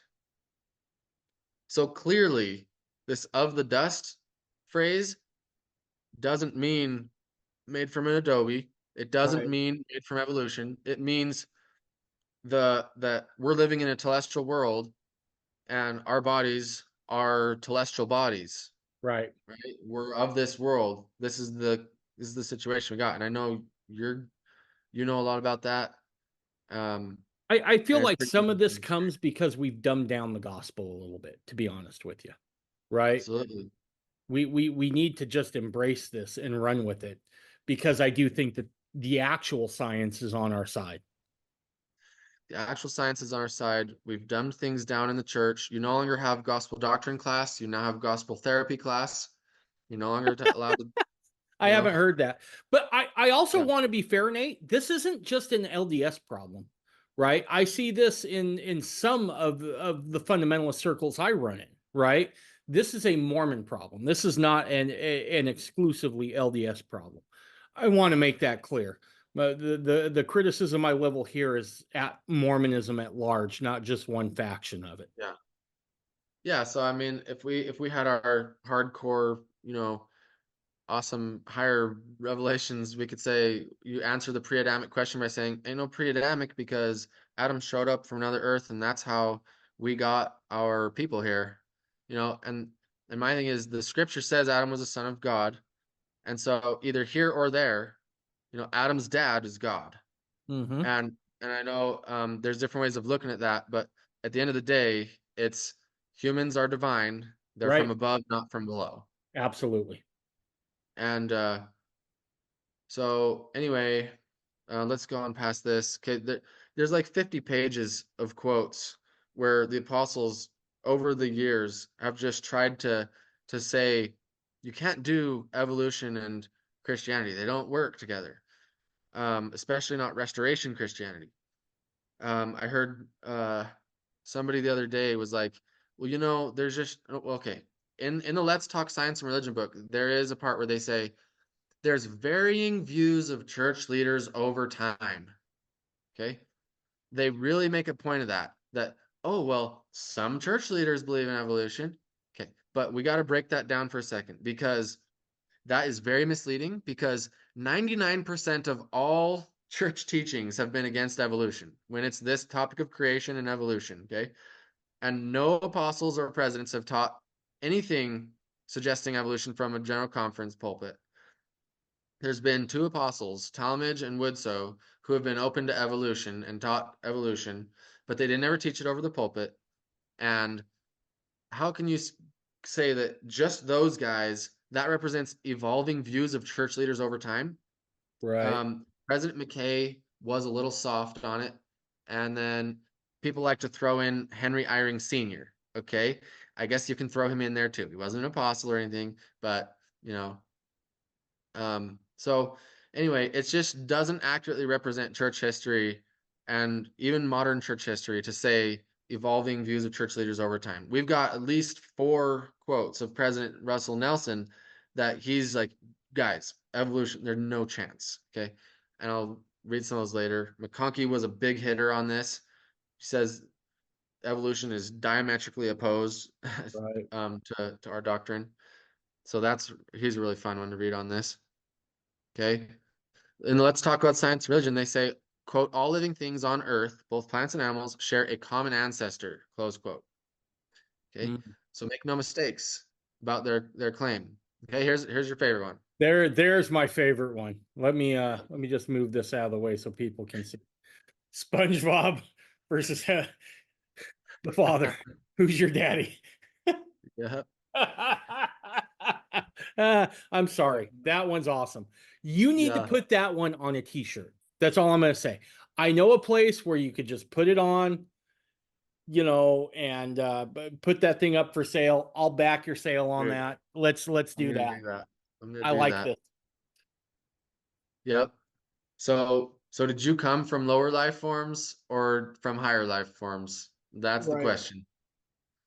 Um, so okay, we're all confused. This book is confusing us. Please stop trying to brainwash us. Please stop trying to, and I say brainwash with all reverence because you're not bringing up the other side. In this book on science and religion, you didn't bring up all the quotes, all the teachings of the prophets on this. You didn't bring up all the um you wanted to, they quote Brigham Young once. They say, well, Brigham Young said we should embrace all knowledge. It's like, okay, whoop-de-doo. Guess what else Brigham Young said? He said evolution's of the devil. Right. So you're gonna put that in your book too while you're at it. Just quoting Brigham Young. Like I call that taking someone out of context. Yep. It's like if I was someone who believed in slavery and I said, you know, I like spending time with my slaves. I like spending time with people.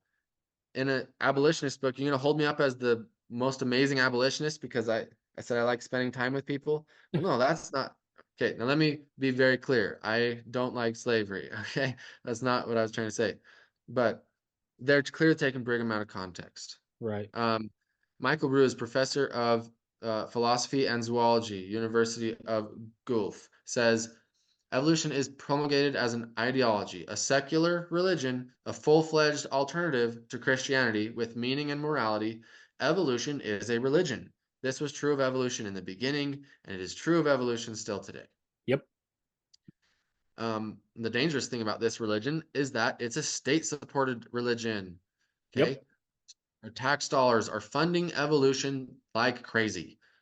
Okay, and money corrupts, and so people are hanging to it because that's where all the money is. Yep. And if your kids are going to public school, your taxes are paying for them to, well, your taxes are paying for evolution, like it or not, right? Because you pay taxes. But you send your kids to school, they're going to be preached this religion all day. It's funny because they say the schools and the state, unless they can't promote morality, hogwash. It's one of the persons of state government is to have promote decent morality. Yep. You know, so and they're promoting their morality. Just anything but our morality is allowed. Absolutely. Something important that Benson contributed to this is that he specifically named Darwin as an antichrist. Okay. Good for him. This is in his Strengthening the Family General Conference, 1970. He says, okay, as a watchman on the tower, I warn you, blah, blah, blah, blah, blah, blah, blah. Okay. Expose deceptions from men like Freud, Darwin, Dewey, Marx, and Keynes, and others.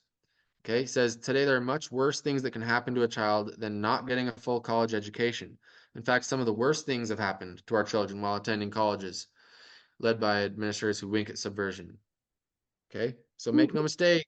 I mean, this is the funny part: is are we to thank this Antichrist, Darwin, for giving us the cornerstone of how God creates? You know, I think it's worth pointing out here. I'd heard, I probably should fact check this and then if I'm wrong, take it out. But it's my understanding Darwin didn't believe his own theory at the time of his death. I don't know. And if He, that's the case, there are some issues there that we need to think about. yeah. Well, I guess deathbed repentance Is is a a thing. Yeah. in some ways. I mean, the person can change their mind, but he spent his whole life promoting it, and Yep. his personal character went downhill even worse and worse and worse.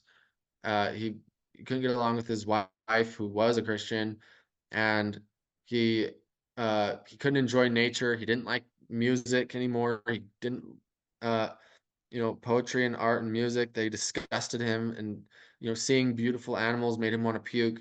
Like this guy got really messed up Right. because I don't know how far he took it, right? But Yeah. he took it far enough to where he got us all messed up and he got himself all messed up. I was mistaken. I just fact checked it, and Darwin did believe in evolution at the time of his death. So, Okay. When you see these trees, when you see these trees, they're called phylogenetic tree of life. They've got all the modern species on the outer ring. And then as you go in, they're branching together and together to get to the single common ancestor. But you notice that these inner levels don't have labels, and yep. that's because we've not discovered them. Okay, so don't let anybody tell you that we have the missing links and we can identify all these turns in the tree. This is a hypothesis of assumed events, and that's what the scientists are saying. Okay. And see, this is nuts because all those inner branches, like you Yeah. have to do make some serious assumptions that those branches did what you're showing them to do, Yeah. right? It's just it's not science, it's a theory. right? And they laugh at us for believing in our God that created man by divine origin, but their theory holds less water than that. Yeah, I mean, what's easier to believe, that nothing created everything or that an intelligent person created everything? Right. Um, and you mentioned that why do we have to make these mental leaps to say that everything goes back to this single ancestor? And I think it's because they have nowhere else to go. If Right. they're completely unwilling to acknowledge that there's a creator, then evolution's all they got. I mean, Right. um, so they're gonna push it all there. They say, well, clearly it wasn't God, so it has to be this.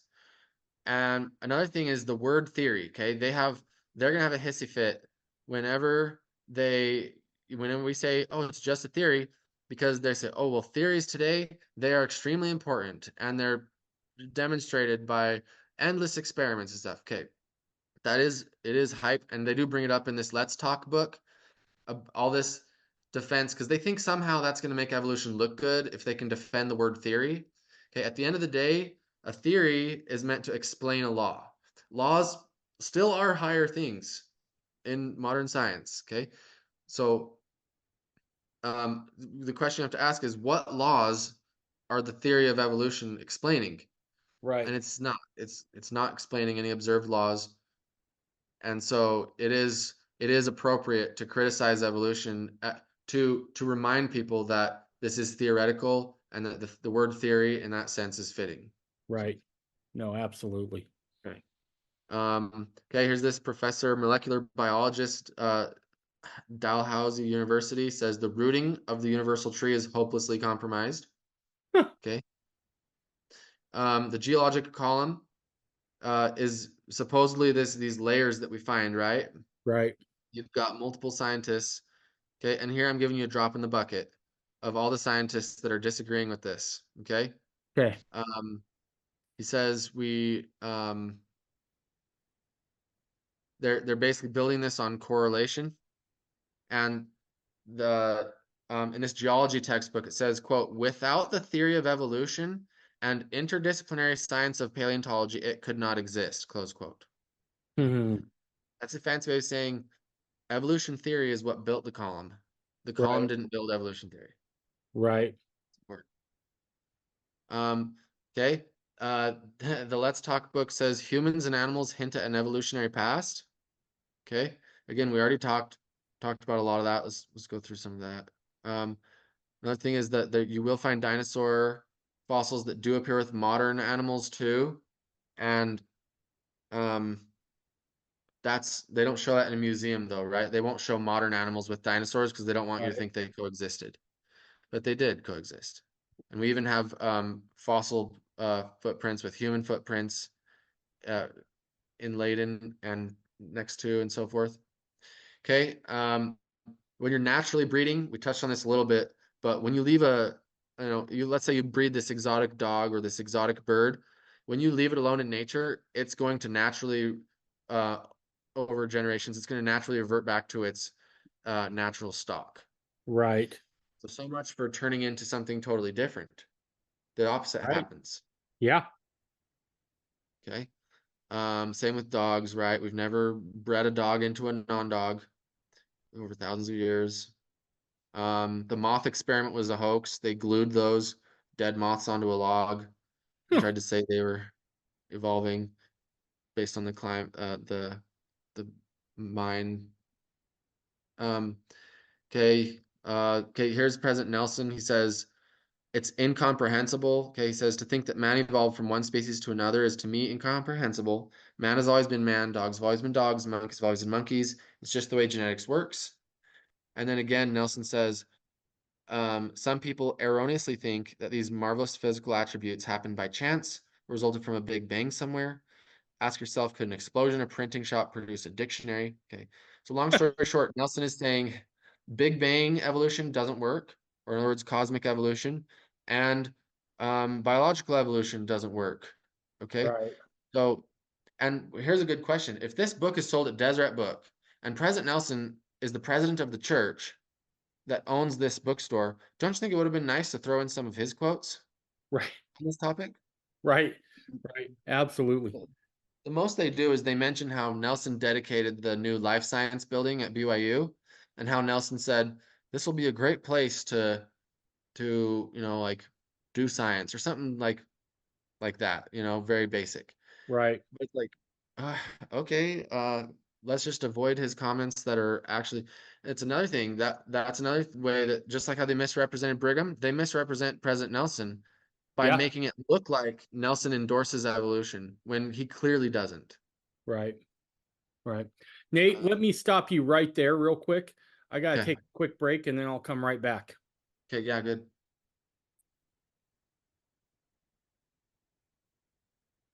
All right. So this is how scientists say that evolution is they call it evolutionary biology. They say is a historical science, meaning they don't need to do things like they say laws and experiments are inappropriate. Okay. Oh, wait. So they're like literally throwing out the scientific method. We don't need to do experiments. Yeah. Yeah. Jeez. This he's getting this prize from the Royal Swedish Academy of Science, and he's literally saying we're throwing out the scientific method. So much for them blaming us for throwing out the scientific method. Right. And the irony is, you can use laws and experiments in a laboratory to demonstrate whether or not evolution happened. For example, we can make oil, okay, in a lab. We can make coal that identically represent that it's the same as um, coal that you'd mine.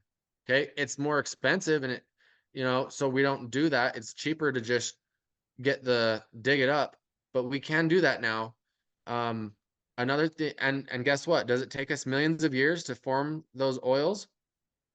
No, obviously not. Um, and they talk about the articles that showed these things. We need to put two and two together and say, gosh, if it doesn't take millions of years to explain the geology of the earth, and it doesn't take millions of years to explain the biology of the earth, in all likelihood, the millions of years probably doesn't exist. Right. Just like those great pioneer scientists that took us so far by demonstrating and getting rid of all the nonsense, all the witchcraft science, and just getting us the, and that's another thing that the Bible doesn't get the credit either. Before the Bible was around and before, Christianity, people just thought nature was this random thing. Nobody can predict it. You can't measure it and explain it. There's all these different gods that are controlling, the god of the river, the god of the clouds, the god of the dirt. But then the Christians come around and we've got this Bible that says, guess what? There's one God that made everything. And he did it in a predictable, organized way. And so now we can take that and we can say, okay, I'm going to prove it. And so really, when you can prove laws of nature, you're proving the Christian God right there. You see that? Right. And so Christianity is what we have to thank for the scientific method and the idea that such a reliable nature exists in the first place. Right.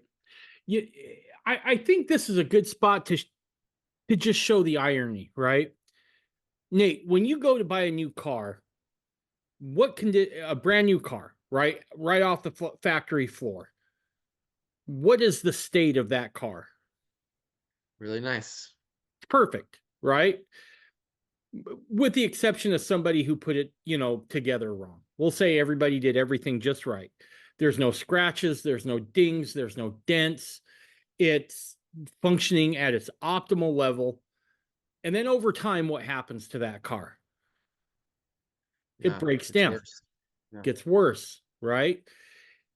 Even the human body to a degree, right? When a child is first born, for the most part, right? Obvious exceptions, but for the most part, the child's got no scars, no bumps. But the second that child breathes oxygen, the clock starts, right? It even starts before that, but it really starts once that child takes his first breath. and he starts to deteriorate in some way, right? Now he matures along the way, but still the body begins to break down. And it's that way with everything, right? Homes, houses, they start out really good, brand new construction. And then over time, it starts to settle, the foundation gets cracked. Evolution is the only thing that works in the opposite of that. Yeah. Right. Yeah, it's the second law of thermodynamics, the law of entropy. Things are getting worse, not better. Um, yeah, another good analogy is if you're going to start a university, you're going to put a bunch of animals there to make it work, or you're going to find some extremely intelligent people Right. and they're going to start it, right? So, okay, a big talking point in this book was, is this a reptile becoming a bird? Like, is this the transition right here? Have we captured it in the fossil record that reptiles became birds? Because Right. that's what they say, right? In evolution, they call this the Archaeopteryx, and okay, they say this is okay, let's take one more look at it. Okay, it's got some claws at the end of its wings, and you can't see it here, but it's got some little teeth in its mouth. Okay, so like claws and teeth. Oh my goodness, that sounds like a reptile. Okay, yet it's clearly a bird. Look at those feathers. Right. Okay, so let's not forget that the ostrich has claws on its wings. There are many birds that have claws at the end of its wings, and there are even birds that have teeth. Okay, and this in this Introduction to Evolution textbook, this guy admits, he says the extinct ancient birds had teeth, and every other category of vertebrates contains some organisms with teeth and some without. Amphibians, reptiles, extinct birds, mammals, etc. So we can't use the fact that this Archaeopteryx fossil perhaps had teeth to say that it's a transition between the one to the other, because each different class does have its own, um, Right. it can have those. Um, okay, we've got these other birds with claws. Okay, just for time's sake, we also don't have scales becoming feathers. There's no transitional scale becoming a feather. They don't have a clue how we got feathers. And at the end of the day, God is creative. He can make some weird birds. Okay, Right. another example is the platypus. Okay, just weird, right? Um, Poisonous spur yeah, lays eggs, but has a pouch, a beaver tail, a duck bill, webbed feet. I mean, it's yeah, Robin it's the Williams bonanza. had a great bit about this where he said it's like God just kind of threw together all the leftover parts and pieces, and Yeah, that was the platypus. yeah. Um, so God's creative, he can do this if he wants. And I bet there's other worlds that have other animals we're totally not familiar with. And actually the scripture even says there's different kinds of animals that we are not familiar with in heaven too. Um, the diversity is the important part. Um, so we have our little categories of, oh, this is a reptile, this is a mammal, and we think we figured it all out, but God throws us a curveball every here and there. So long story short is this supposed thing they point to in their book, it doesn't work. Mm-hmm. Um, we also don't have bird evolution fossils showing the bird evolving. Okay. This biology of birds textbook says the origin of birds is largely a matter of deduction. There is no fossil evidence of the stages through which the remarkable change from reptile to bird was achieved. It's the Um, only it's one of the only times where they'll take the lack of evidence and then form a hypothesis around that. That is very well put. Lack of evidence formed a hypothesis around that. This other in the science news admits that it is obvious that we must now look for the ancestors of the flying birds in a period of time much older than what Archaeopteryx lived. And this is another great point, is they're always giving themselves more time.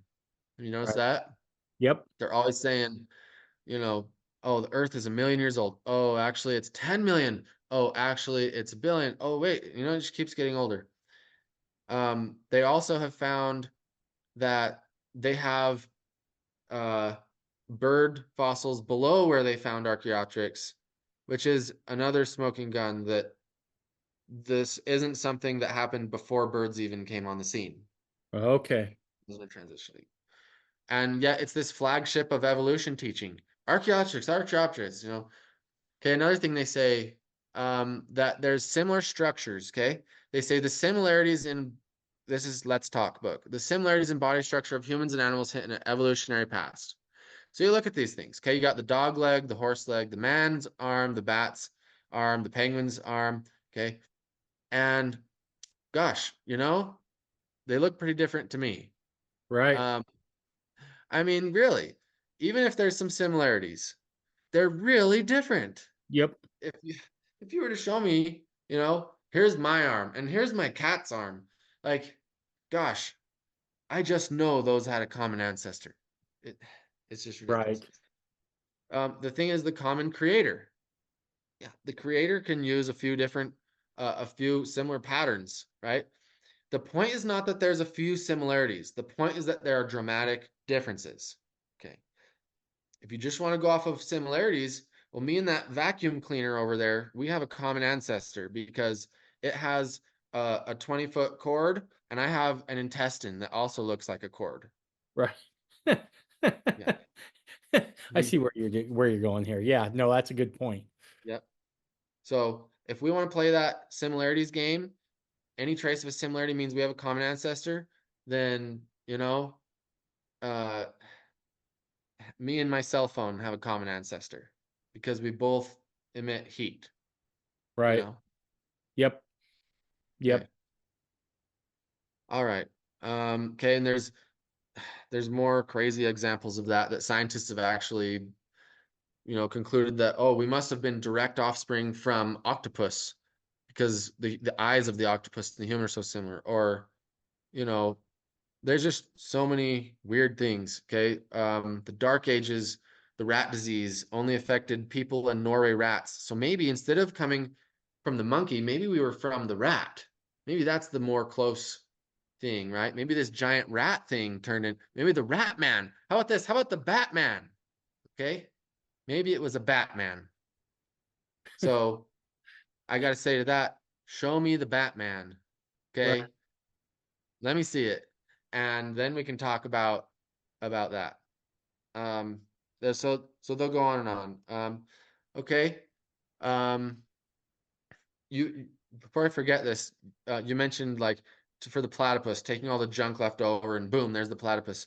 There are actually some things going around on that line where they'll say we have all this junk DNA that proves that we are like basically this trash heap thing that basically became what it is because we got all this DNA in us that's junk. Okay, the Ooh. whole junk DNA thing, man, it's going out the window. That is no longer good science. They're finding that, oh crap, we thought that wasn't useful, what it is. The same thing with appendages. Oh, you don't need your appendix, or you know, you don't need your tailbone, or the whale doesn't need his pelvis, or you know, all these things. Yeah, you sure do actually. You know, some of these snakes that have the little tiny claws sticking off their sides, you Right. know, Yeah. they need those. Those are for attachment to mate. Same with the whale pelvis. That's important for reproduction. Okay. And so all these things that they thought were not necessary are actually quite necessary. So God didn't mess up on us, and He didn't even mess up on His animals. Okay. Right. Um, okay, let's go past this. Okay, and they're also claiming that whenever they find something that's not homologous, they call it de novo out of nothing genetics. Okay, this should ring a bell in the Restoration because Joseph Smith said creation was not what's the word I'm looking Ex for? nihilo. Yeah, ex nihilo. That God didn't make things out of nothing. And here, um, when the DNA evolutionists are stumped and they say, "Where did this evolve from? Nobody else has this. Where did it come from?" They say, well, let's just make a new term. It's de novo evolution. Okay. And that's the thing is whenever the evolutionists get stumped, they make up a new term. And all of a sudden, all the problems are solved. Nothing to see here, folks. Well, and de novo means out of nothing, right? Is that Yeah, what you're saying there? yeah. Okay. Mormons don't even believe in ex nihilo, right? We believe in No. matter unorganized that becomes organized. Okay. Mhm. What's a bigger stretch that somehow this DNA just pops up out of nowhere, that it just all of a sudden is, or that there was a divine creator who put everything together? Yep. Okay. They do play the evolution card pretty hard. They say because all life on Earth, including humans, read DNA the same way, this is strong evidence that we all shared a common beginning. Okay. Mhm. Here's another giant leap in logic. Because we read DNA the same way, we have the same beginning. Mhm. That doesn't make sense. Again, it's same programmer. Okay. Yep. Writing with the same code. Absolutely.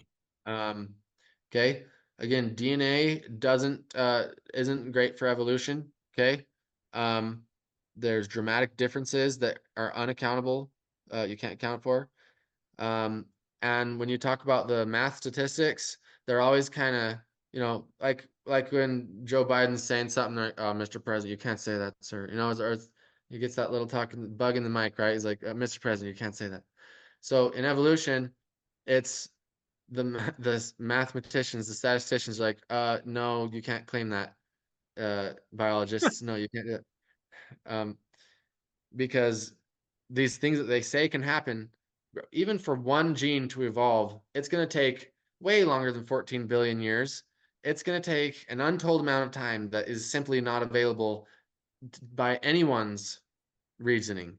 And Mhm. they keep making it longer because they have to, but the longer they make it, the more we're like, man, are you sure? Are you sure you can do Right. that?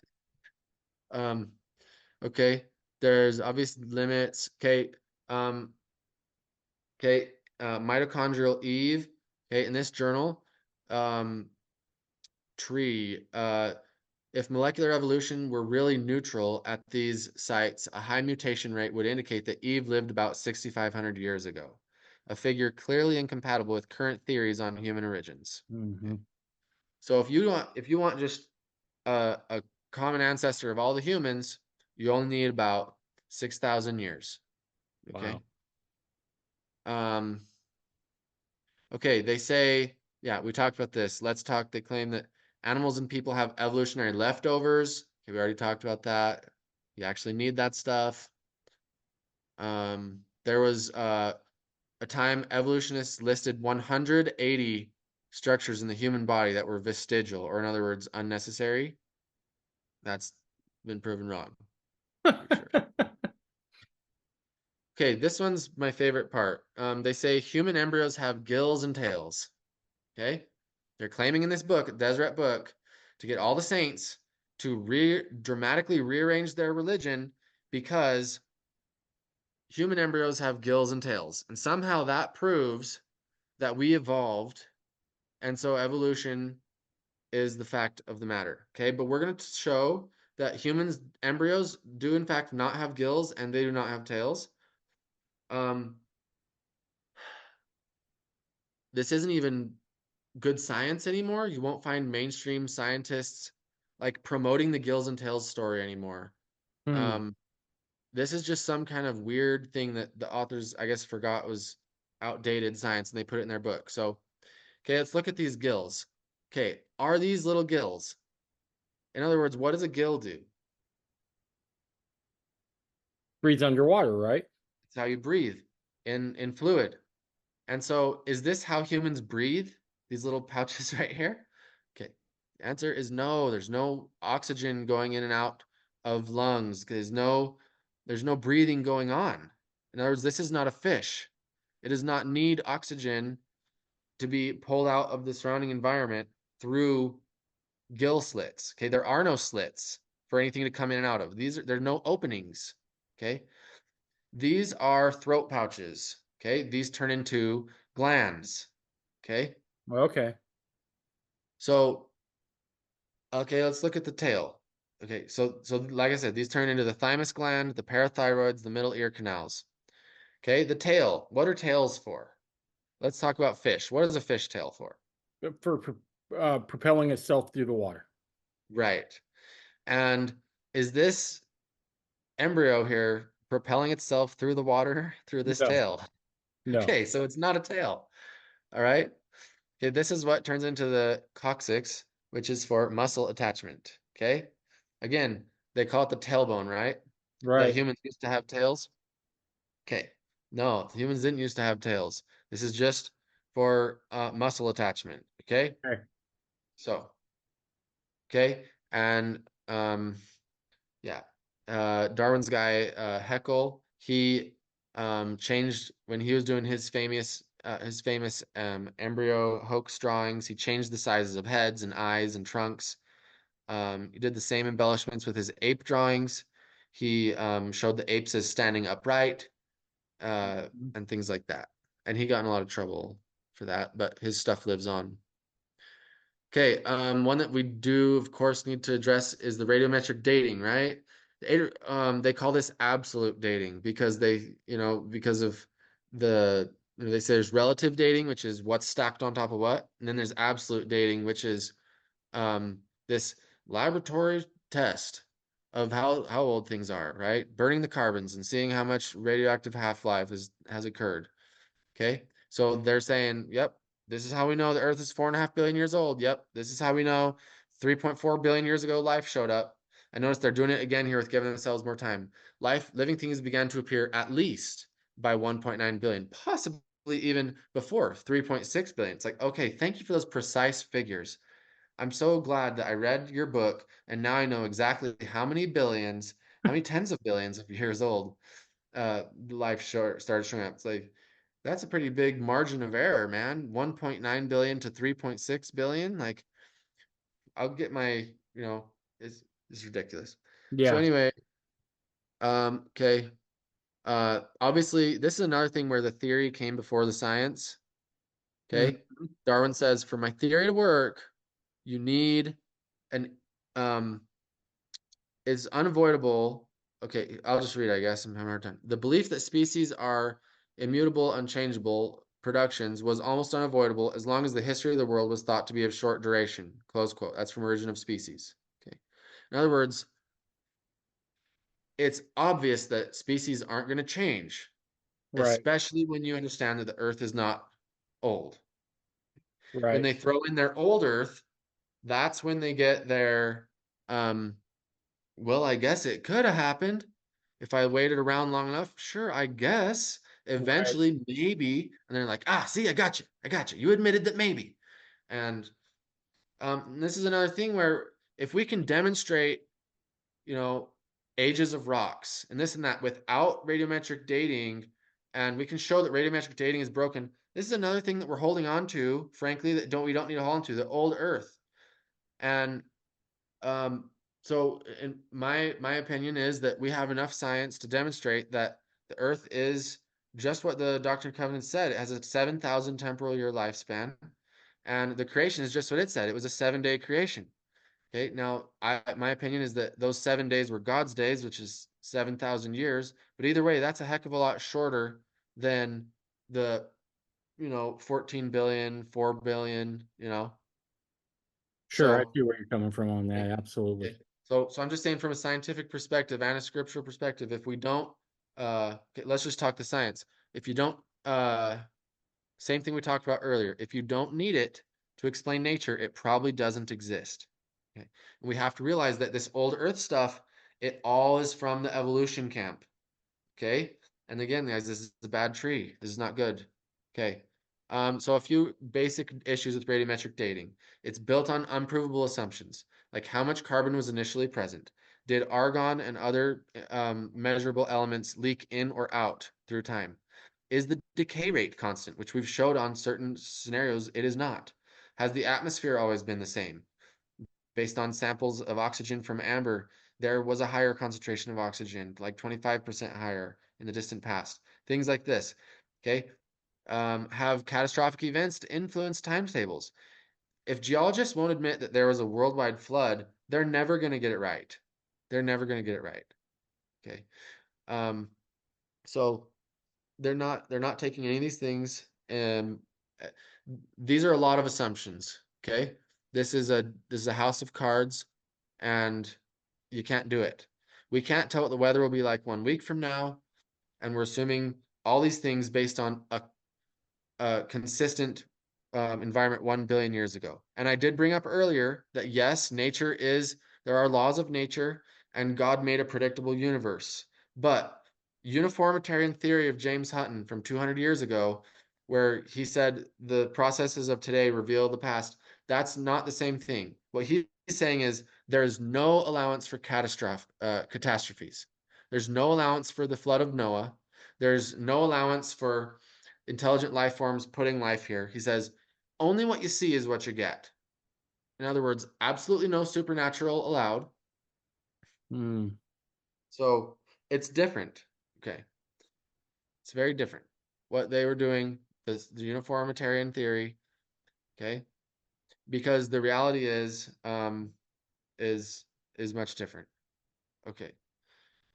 Another really easy way to tell that these radiocarbon datings are not good is because you can take things that you know the age and you test them, and then, oh, it's a bad, okay, let's mouse. Let's say 1-year-old tops. They radiocarbon date it from negative 260 to positive 2000 years old. Okay. And then you can take a piece of rock and you can send it in and say, how old is this rock? And they'll say, oh, that rock, sir, is 3 billion years old. I say, okay, thank you very much. And then you take the same rock and you mail it back to him. And sir, how old is this rock? Like, oh, well, that rock is 2 million years old, sir. Thank you very much. And then you just break that rock in half. You send them sample A, and then they'll tell you different. And then you send them sample B, and they tell you something different. So another one is the lava flows. Um, when you melt rock, that's when you reset the radiometric clock. That's when you should be able to say, okay, here's some fresh rock, right? 0 years old. And yet we can say this lava flow. Okay, I saw that volcano blow up, and I saw this lava flow 5 years ago.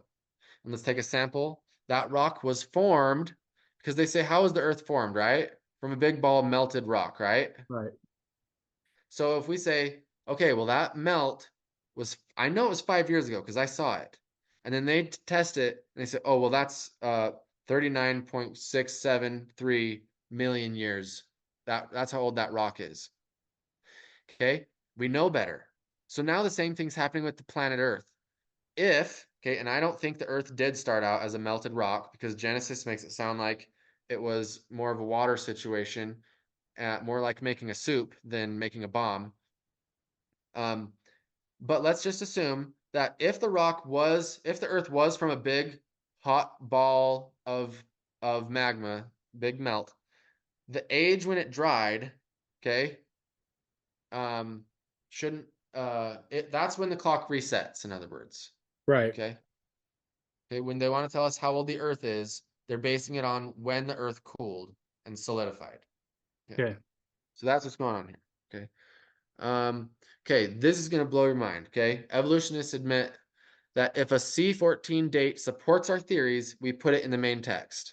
If it does not entirely contradict them, we put it in a footnote. And if it is completely out of date, we just drop it. Okay. Just get rid of the inconvenient. Yeah. Fine. It's like evolution is true, therefore, this laboratory test we did must be false.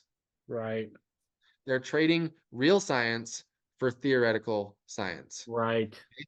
Another scientist in the New York Academy of Science, it may come as a shock to some, but fewer than 50% of the radiocarbon dates from geological and archaeological samples in northeastern North America have been adopted as acceptable by investigators. Ooh. They're throwing out over 50% because it doesn't match evolution. Right. We've got to let go of old Earth. It's bogus science for the intent of destroying the biblical view of creation. That's what I'm saying. Okay. Now, Not gonna. hang tight here real quick, because now I'm going to ask you to kind of support this in light of some things that we know of as Mormons, right? One of that being matter unorganized that becomes organized. Okay. So if we're going to say that the earth is only so many years old, we're saying that those materials are only so many years old, correct? I think so. Go ahead. Okay. So if that's the case, if God's organizing a world out of existing matter, wouldn't that matter by necessity be older than what we are carbon dating, or older than what we are saying the earth should be if you're a young earth creationist? Well, the first question is, can you prove it in a lab? And what I'm arguing is that we can't prove it in a lab. That when we've that that the lab is showing something very different, and that when you take like 12 methods of dating based on, shore levels, based on recessions of this and that, based on history, based on all these, um, the wildly, you're getting wildly different answers from different things. But So I don't have again, I don't have the answers I'm to your not trying to question. be argumentative. I'm just trying to see how the young earth model could really work here, right? Because again, if the materials God is using to form this world are already in existence, they must be significantly older than the formed world, correct? So my thought being is that if those materials God is using to fashion the earth are unorganized matter, right? Space rocks that are coming together to form an earth, shouldn't we expect to see that they could have some serious antiquity because they are older than the creation periods? You're assuming that space rocks came together to make the Earth. Right. Right. Right. As of right, yeah, I am. I'm making that assumption because I would use, using what's, somebody else would say from an old world or a old earth theological standpoint. Hmm. Are you not seeing that couldn't hold water for some of those folks? That doesn't that does make sense? If you're taking big chunks of rocks and putting them together to make a planet, then I guess something like that could work, but I don't think that's how the creation happened at all. Right. Again, the creation model of rocks clumping together doesn't work. I mean, when was the last time you were playing pool and you hit the ball to break it to start the game, Right. and that ball joined the other balls? No, I understand that, but again, you're talking about God, right? You're not talking about a billiard player. You're talking about God. And I guess the way I look at it, right, when the Lord says matter unorganized, I don't know, maybe I'm just making an assumption here, but I would have thought he would have meant more than just water, right? Yeah, I don't know how that worked. There's some interesting um ideas about element and how element is Okay. how that Sorry, I how wasn't trying to be argumentative. made. I was just asking some questions here, trying to Yeah, get. it's a good question. And I don't so since we don't have all the information about how the creation happened, and we do have Joseph saying, first off, we need to super duper verify that he actually did say that the earth is from parent earths. And I'm gonna say let's accept that and let's just assume that because I don't see any reason why not to. But that's just one of the many things we'll have to do is super verify that. But anyway, since we don't have all the answers about how that happens, and we do have, you know, when you put certain amounts of energy in water, it's called sonoluminescence. It can cause light, and there's some funky things that Sure. uh, when God talks and the Spirit of God moved upon the face of the water, like I'm willing to entertain the idea of certain elements actually being made from the existing material. Like, let's say, uh, okay, rather than go down that trail that I'm really not equipped to go down, the point of my discussion here is to say we can't scientifically prove that the Earth is old, and most scientific evidence says it's not old. Okay. That's what I'm getting at. Um,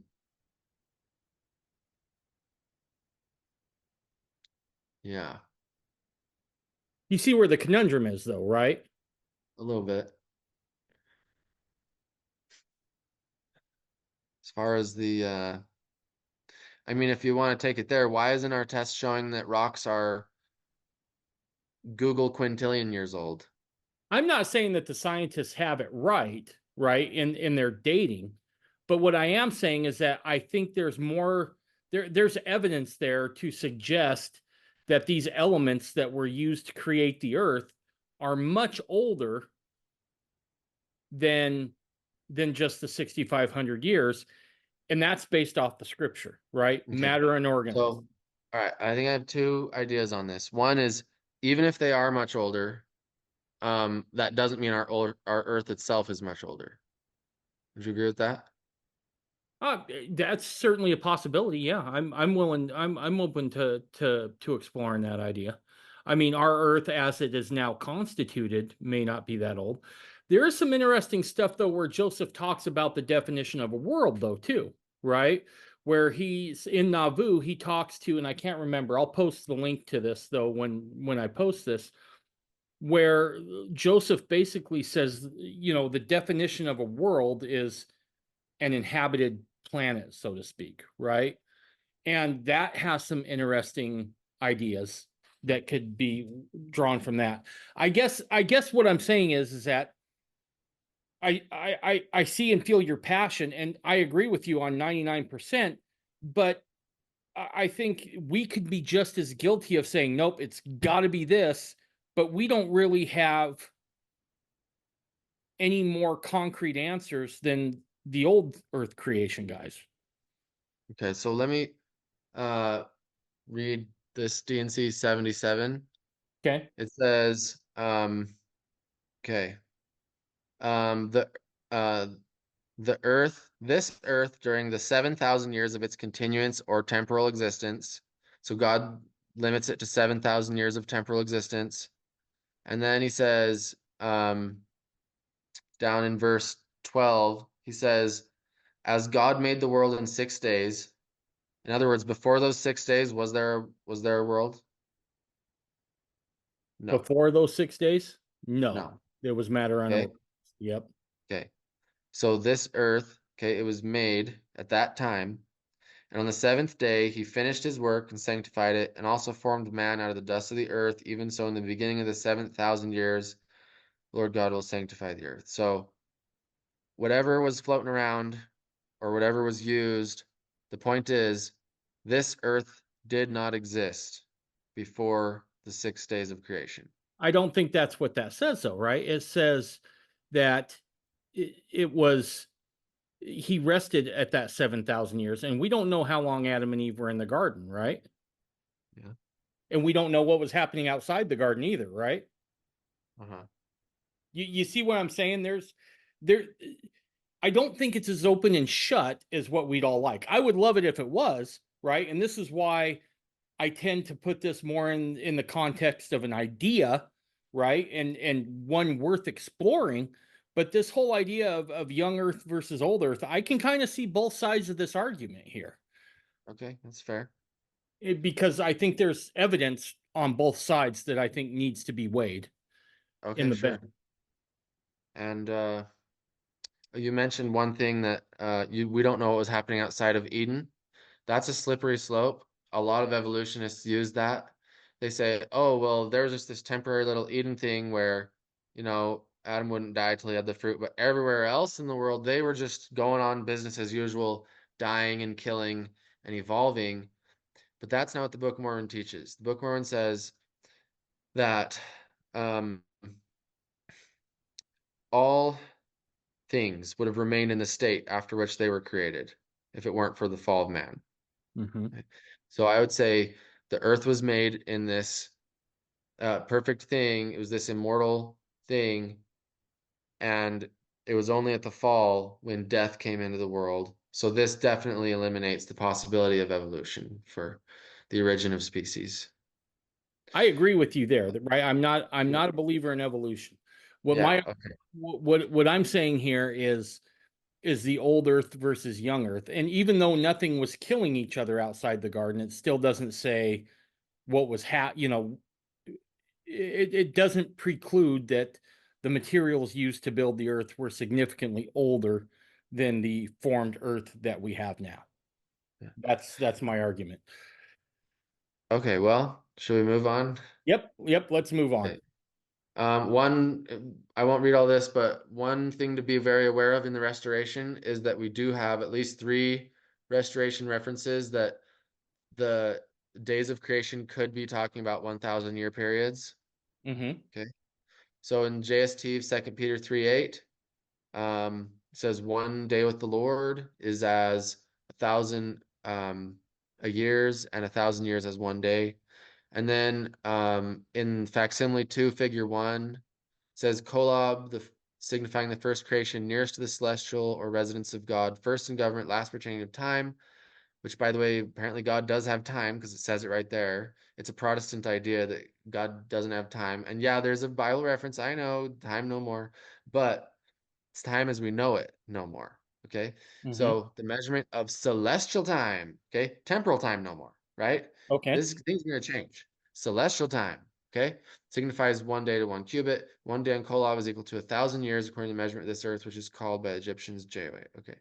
So there it was right there. There's got the measurement. And by the way, this takes on another huge evolution argument, which is that the scriptures are not a science textbook.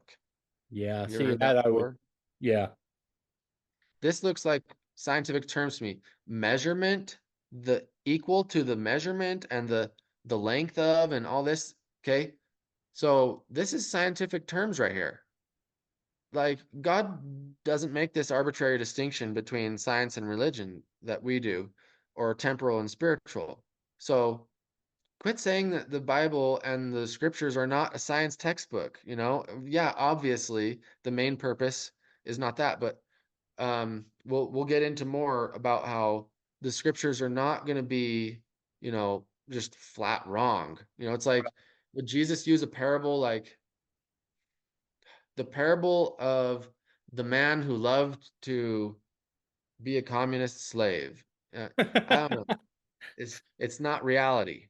So Right. so God's not going to paint a non-reality nature to us in the scriptures either.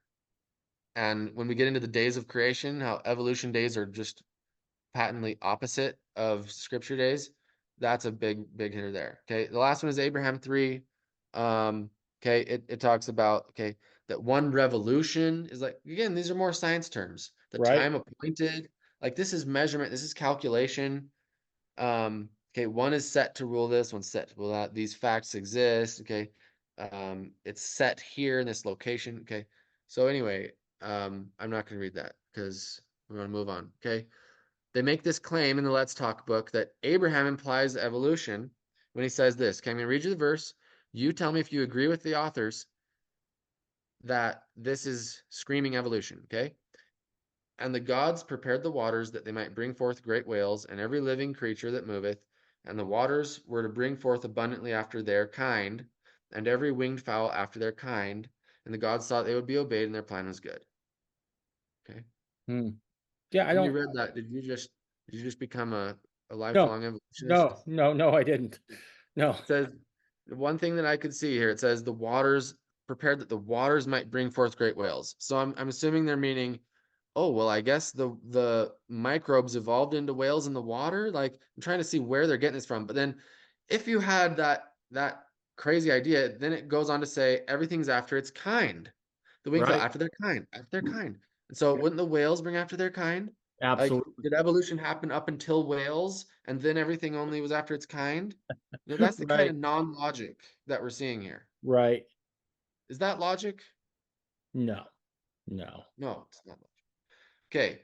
Now, the next verse gives even more context that the days of creation were actual days. Okay. They didn't include this in their book.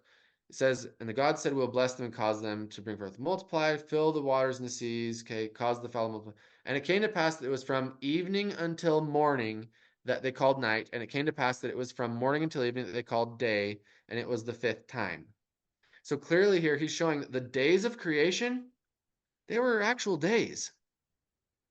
And like I said, that was either our 24-hour day of, I find that unlikely, but it's likely God's day, right? It says it takes the 1,000 years for one revolution to complete, right? For one spin on the axis, I mean, for one day Right. to happen. So clearly, these days of creation, according to Abraham, are actual days. You see what I'm saying? Yep. No, I see The what you're saying evolutionists there. want to say, It's a measured period of time. which correlates to day and night Right. every time. Whether it's ours or God's. Yeah. Yep. Okay. So you can't just say the common evolution argument, which is, well, we don't really know how long the days of creation were. And yeah, we don't have the exact amount of time, but we do know that they are limited to 1 day cycles. Right. Um, okay, this part is, I said the tails part was my favorite part. This part's my second favorite part. Okay. Okay, they say that scripture got the creation order wrong. Okay, listen to what they said. Quote, potential issues of compatibility with evolution only arise if one stipulates that the creative periods had to occur in the exact order described. Close quote. Mm, So, did you see what they just said? right. Okay. They said evolution works as long as you don't think the creation days are in the right order. Okay. Wow. Excuse me. How, yeah. Holy cow. Um, okay, let's look at it. Okay. The Bible and evolution, they're complete opposites. Okay. Bible says earth before the sun and stars. Evolution says sun before stars and earth. Okay. This might be hard for you to swallow because the whole accretion model, it's just another evolution nonsense that, the Big Bang happened and there was all this fiery guts going everywhere, and then it revolved, and then there's these nice little planets, and they're this planar field. And okay, that's a big fairy tale. You got to get rid of that version of the creation. And remember, the book of Moses says when he's talking to Abraham about how the world was made, he said, guess what? I'm only telling you about your world. Okay. Right. Seeing the creation accounts are localized creation events. Right. God didn't just make the whole universe in those 7 days. Okay. Right. This creation narrative was specific to our world. Okay. So the Bible says oceans before land, evolution says land before oceans. Bible says light before the sun, evolution says sun before the light. Bible says land plants before marine life. Evolution says marine life before land plants. Bible says fruit trees before fish. Evolution says fish before fruit trees. Bible says fish before insects. Bible says the opposite. Bible says plants before the sun. Evolution says the opposite. Bible says birds before reptiles. Evolution says the opposite. Bible says, here's the big hitters. Bible says that man brought death into the world. Evolution says death brought man into the world. And the ultimate, right? Right. Okay, is death the hero in this story? No, Because the villain, right? I mean, it's the that's, villain. yeah, Are we to thank death for our life on earth? right. That's the evolution story. And finally, the Bible says God created man, and evolution says man created God. Okay. Right. Now, but you got to admit here, these are some stark differences. Um, the question is, not only is the Bible not a scientific textbook, but the Bible is the opposite of truth, Is right? what they're saying. Yeah. Yeah. They're saying as long as you can throw away the creation account from multiple scriptures where God himself is talking in the first person about how it happened, as long as you don't mind, you know, rearranging all of that, evolution is perfect. Okay. Right. Now, um, so this is just heresy on every possible level. One thing that I will bring up here, the sun, okay? Um, okay, when the Bible, it actually does say the sun was the fourth day, And in the temple, they recently corrected it to where the sun does, it's on the fourth day now. I'm pretty darn sure that it didn't used to be that way. And then when they changed it, I was like, oh, holy crap, they put it in the correct spot that the scripture says it is. Okay, now don't strike me down, but I'll that's what happened. Okay. Uh, now, how does this happen where you have the Earth before the sun? Well, according to our planetary nebula hypothesis, that's not how it works at all. Um, but okay, and I will say, okay, just for those of you who really, really, really like the idea that the sun had to be here before the Earth, okay, I will say maybe it was. I'm not going to die on that hill. And the way they explain this is they say, well, maybe the clouds were covering the sun, and the clouds parted on day 4, and that's when he was able to see the you know The the lights. sun. Yeah. Yeah. Okay. I don't like that at all, but I'm just gonna throw it out there that sure, that's a possibility. But think of this possibility too. Think of the supernatural possibility. Okay. That maybe the light source was something else on the earth. If the sun wasn't the light source until day 4. Okay.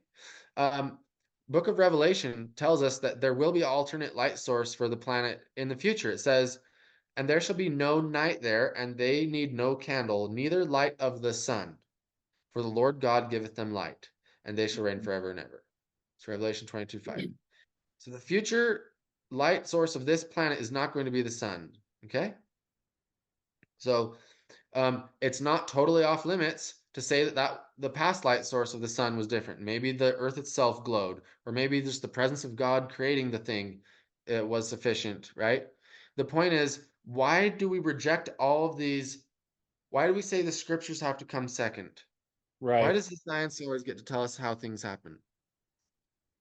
Because they're just theories, and um, we we really, people don't realize how theoretical these things are. And we need to allow for supernatural alternatives to exist because the scriptures say that history is chock full of supernatural alternatives to it wasn't just uniform theory of everything going on the same. Uniform theory is code word for atheist theory. There's no supernatural, no changes. Okay. So anyway, that's enough about that. Nate, can we go back to the age of the Earth just real quick? Because I do want to Yeah. point this out. This is from the Joseph Smith papers, and it was reported by William Clayton. Okay. So some prominent LDS historians have put this in there. And here's what Joseph said. The world and earth are not synonymous terms. The world is the human family. The earth was organized or formed out of other planets which were broke up and remodeled and made into one on which we live. The elements are eternal. That which has a beginning will surely have an end. Take a ring, it is without beginning or end. Cut it for a beginning place, and at the same time you have an ending place. Okay. So Uh, that's from Joseph Smith, right? yeah. And I only bring this up because I do want to leave room here to allow people to debate this, right? Just like I don't want to look at evolutionists and allow them to say that the science is settled. I think we have to take all of our information to come up with a hypothesis, right? Okay. Yeah, and my hat's off to Joseph, every day. And I will quickly agree um, that he taught that. Especially, yeah. Let's go with this. You can still see though that what Joseph's saying and what evolution is saying are quite different. They are, yes. And I think that's the point we want to make here, right? Is that we can have disagreements with each other and not find ourselves on the fast track to evolution. Yeah. In my head, the obvious picture is not that Earth has been sitting around for 4.6 billion years, slowly evolving the life forms on it, Right. right? That's totally not what Joseph said Nope. there. Nope. I agree. Joseph said there, he said, this Earth was made from pieces of other Earths, right? Right. Okay. And so in my head, I picture, there's these other planets, and maybe some pieces of them get extracted to, put together, assemble the new planet. Right. Yep. Either way, um, that's still a pretty young Earth in my head Sure. because it was assembled. Sure. But the elements would be older, right? Which could account for the carbon dating, Okay, right? I guess. Now, Possibly. you could say that the carbon dating might be correct, but their ending hypothesis is still wrong.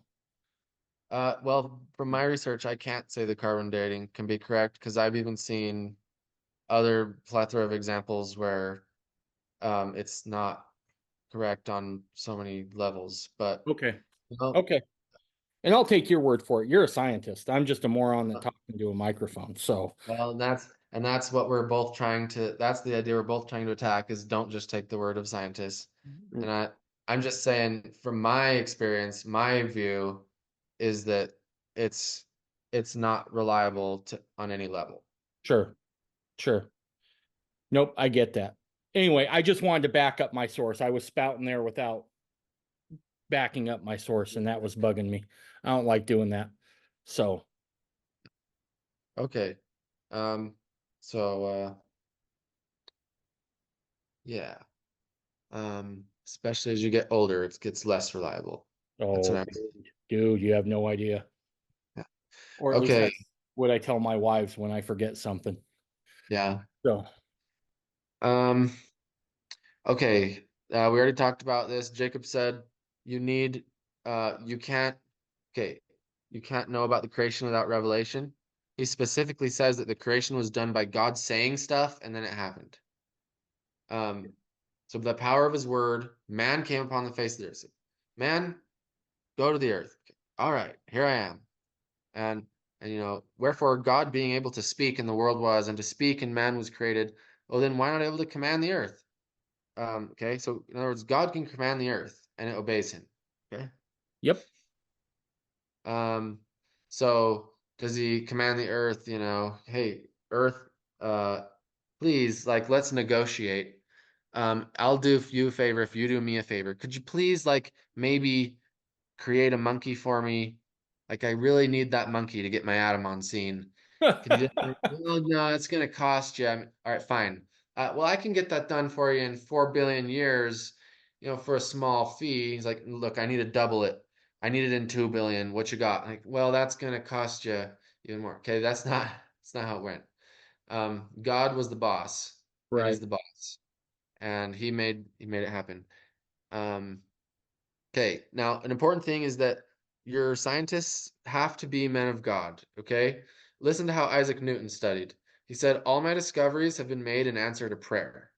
Wow. He said, the more I study science, the more I believe in God. So here's a question. That never gets touted when you start Yeah, talking about Newton, ever. no. And do you hear today's scientists saying, the more I study evolution, the more I believe in God? Not many of them. A Or, few, but or not many. Or do we hear do we hear Darwin saying, the more I prayed about it, the more I just knew that evolution was the origin of species? He Right. explained. Yep. Newton says, a man may imagine things to be false, but he can only understand things to be true. Mm. Now you compare that to, so in other words, was Darwin this prophet of biology that gave us the grand revelation of the latter days, you No. know? Yeah.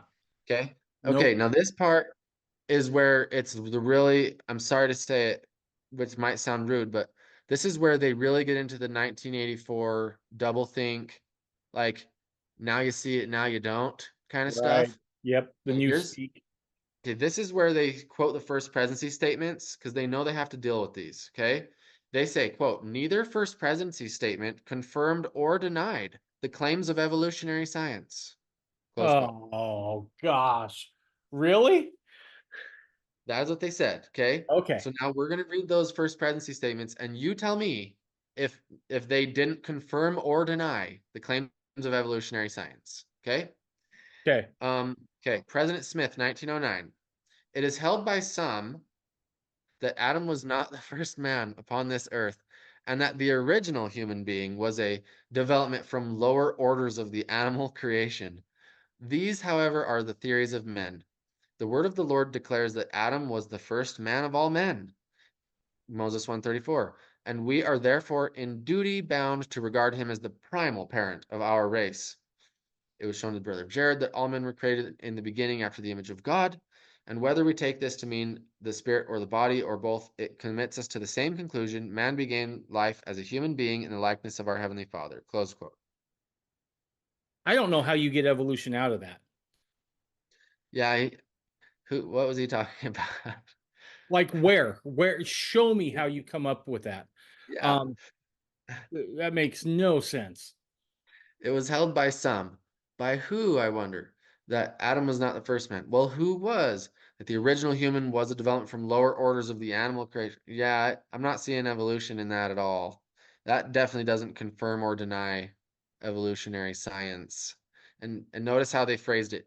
Evolutionary science. It's like, okay, how about validated evolutionary science or Right. glorified evolutionary science? Let's just dress it up with all we can. Okay, the next one is President Grant, 1925. Quote, and again, these were both first presidency statements. All men and women are in the similitude of the universal father and mother, and are literally sons and daughters of deity. Man is the child of God, formed in the divine image and endowed with divine attributes. And even as the infant, son of an earthly father and mother, is capable in due time of becoming a man, so that undeveloped offspring of celestial parentage is capable by experience through ages and aeons of evolving into a god. Close quote. Yeah, I mean, I guess the only thing that I could point to is that it uses the word evolve. Um, Other than that, I don't see anything there that would indicate that early church leaders were down with evolution. Yeah, the word evolving here, as if the word evolving only has the meaning of, you know, Crossing um, species and yeah, becoming something different. right, right. And then ages and eons, like, okay, tell me exactly how long he meant personally by using those words. Right. And then, you know, and let's say it does take us a while to figure it out and become like our heavenly parents. Okay, but still. Okay, so up there he says literally sons and daughters. What does that mean to be a literal son of someone, That right? means that your parentage is secure. You know who your Right, parents are. right. Okay. Formed in the divine image. Okay. Um, all right. So, and then they actually left out this part. So, um, later in that same Heber J. Grant statement, he goes on to say, the Church of Jesus Christ of Latter-day Saints. Okay. He calls Adam our progenitor, the first man. And then he says, the Church of Jesus Christ of Latter-day Saints, basing its belief on divine revelation, ancient and modern, proclaims man to be the direct and lineal offspring of deity. Okay, so in other words, here he's throwing out even more genealogical terms. Right. Lineal. Okay, I don't know how much plainer you can get, man. And they use all three of those statements in their book. They use the first two. Okay, they use the first two and they say that those first two statements show that the church did not have, or that early presidents of the church did not have a stance on evolution versus creationism. Yes, they're saying these do not Jeez. confirm or deny. Uh, and that's MSNBC would be proud. who would? MSNBC. Oh yeah. So and then President Packer, he heard people saying this kind of crap that there's no official church statement. Um, they quote this little Ensign article. Okay, here it is. So they quote this Ensign article that says the church has no official church position on the theory of evolution. Organic evolution or changes to species inherited traits over time is a matter for scientific study. Nothing has been revealed concerning evolution. Though the details of what happened on Earth before Adam and Eve, including how their bodies were created, have not been revealed, our teachings regarding man's origin are clear and come from Revelation. Close quote. Okay, that statement, first off, it contradicted itself like 6 times. Yes, it did. And Yes, it then did. And then who wrote it? Who wrote that? Okay.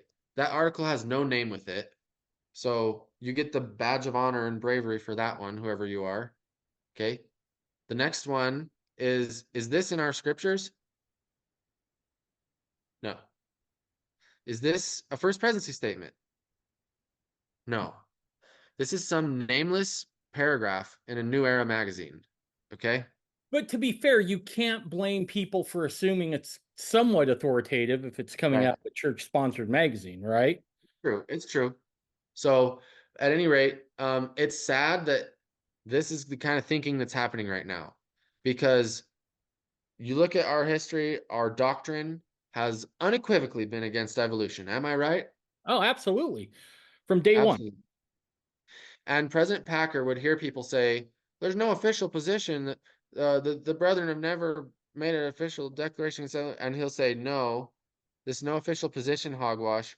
The first presidency has said at least twice, and now he's probably referring to the two that we read. They've said at least twice that we do stand against that unequivocally."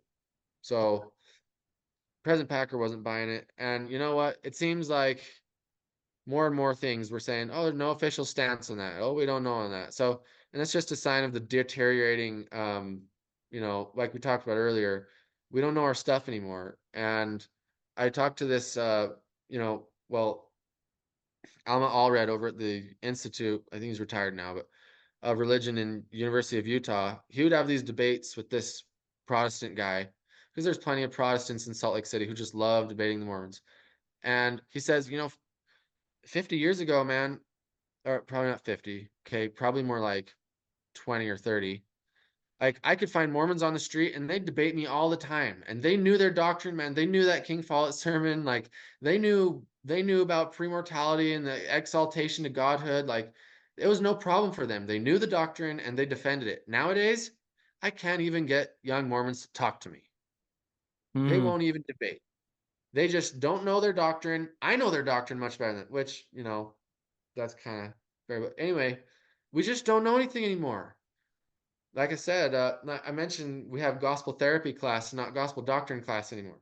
Okay, that was a joke. We don't. It's not officially changed to gospel therapy, but really, it's like you show up and all you talk about is getting comforted and getting forgiven and finding peace. It's like, okay, man, thank you. Now can we figure out what the scriptures are saying beyond this? Anyway, it's disappointing. Right. Absolutely. Okay. Yeah, we talked about that. The varying views of church leaders is not a thing. Okay. Um, from Joseph Smith down on to Nelson, none of them have promoted evolution. Like I said, McKay was a little soft. He implied that some people might not know for sure. I think one quote I read from McKay, he called the idea beautiful. Anyway, so that is a little washy, but the consistency is still here. Okay, it's still intact, and to claim, that they do that there's all these varying views over time of church leaders. That's not how it is. And we even had a recent general conference like within the last year where they were talking against evolution. So anyway, okay, we talked about that. I think we're wrapping up, thankfully. Um, okay, Nelson talks about death coming to the world from the fall. That we had it in, this paradise planet before that. Paradise planet, okay? Does that mean everyone's going around killing each other to survival of the fittest? That's not paradise planet. Nope. Okay. Um, all right. Um, they say science cannot offer evidence for or against the existence of God. Okay. Ooh. This is just one of like 24 weird statements they make about science and religion, how they try to divorce in every way possible science and religion. They try to divorce them in every way. Right. So they can say, well, I can do whatever I want with science and still hold a temple recommend, or I can, and yeah, you pretty much can. Like, we don't care these days in the church, what you think about evolution, right? Like, there's bigger fish to fry. But at the end of the day, man, this matters. It Yep. really does. People are getting killed all over from these leaders. You got all these people who go shoot up the schools, and they're all talking evolution, right? Take out the weak ones. And it's influencing all of our branches of science. It's influencing all of our social science to this day in negative ways. And it's just false from start to finish. And it's really frustrating. And to make this kind of claim that, science can't offer evidence for or against the existence of God, I'm sorry, man. When you, the Doctrine and Covenant says he's going to call the missionaries home and he's going to preach his own sermons Yep. by earthquakes and so forth. So guess what? Apparently that nature is going to be some pretty stirring evidence for God. Yep. Okay. And let me tell you, when we find 200 plus ways that you can prove the flood of Noah covered the earth, gosh, that's science that's giving evidence for God. I'm sorry. It is Absolutely. giving evidence for God. Like, Absolutely. this is such a heinous idea. This total divorce of all science from all things. Because what is religion? I mean, religion is history, man. In other words, it's saying you can't use any science to demonstrate any history. You may as well say that. Right. Yeah. No, that's a great point, Nate. So this is just some philosophical hogwash. Okay. Uh, let's skip this. Let's skip this. The Book of Mormon says over and over, don't get those false teachers, man. Don't get those false teachers. They're puffed up in their pride. The saints are in error because they're taught by the precepts of men, preaching false doctrines. Watch out. Okay. This is something that I share whenever I can. President Packer said, all of the mocking does not come from outside of the church. Okay. Mm, Packer is clear here that there's going to be people in the church who mock you when you stand up for the truth. right. So I think everybody knows that by now, but just to be clear, like, that's a thing. So just because it's sitting on the shelf at Deseret Book doesn't mean it's, it goes in the same case as your Bible. Like, this Right. is Right. Right. right. It's not the additional scripture Joseph was talking about. No, it's um yeah. There's this funny meme and it said if these two books, these it says if those two books if you ever let those two books touch each other, I'll kill you. Right.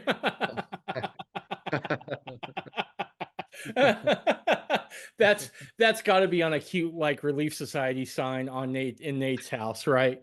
You ever let the scriptures and this abomination of a book touch, I'll kill you. I like it. Yeah. Yeah.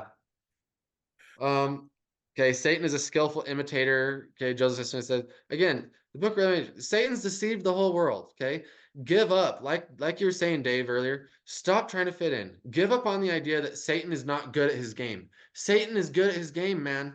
He's got all the state officials. He's got all the academic journals. He's got it all. He's bought the whole world. He's bought and paid for everything.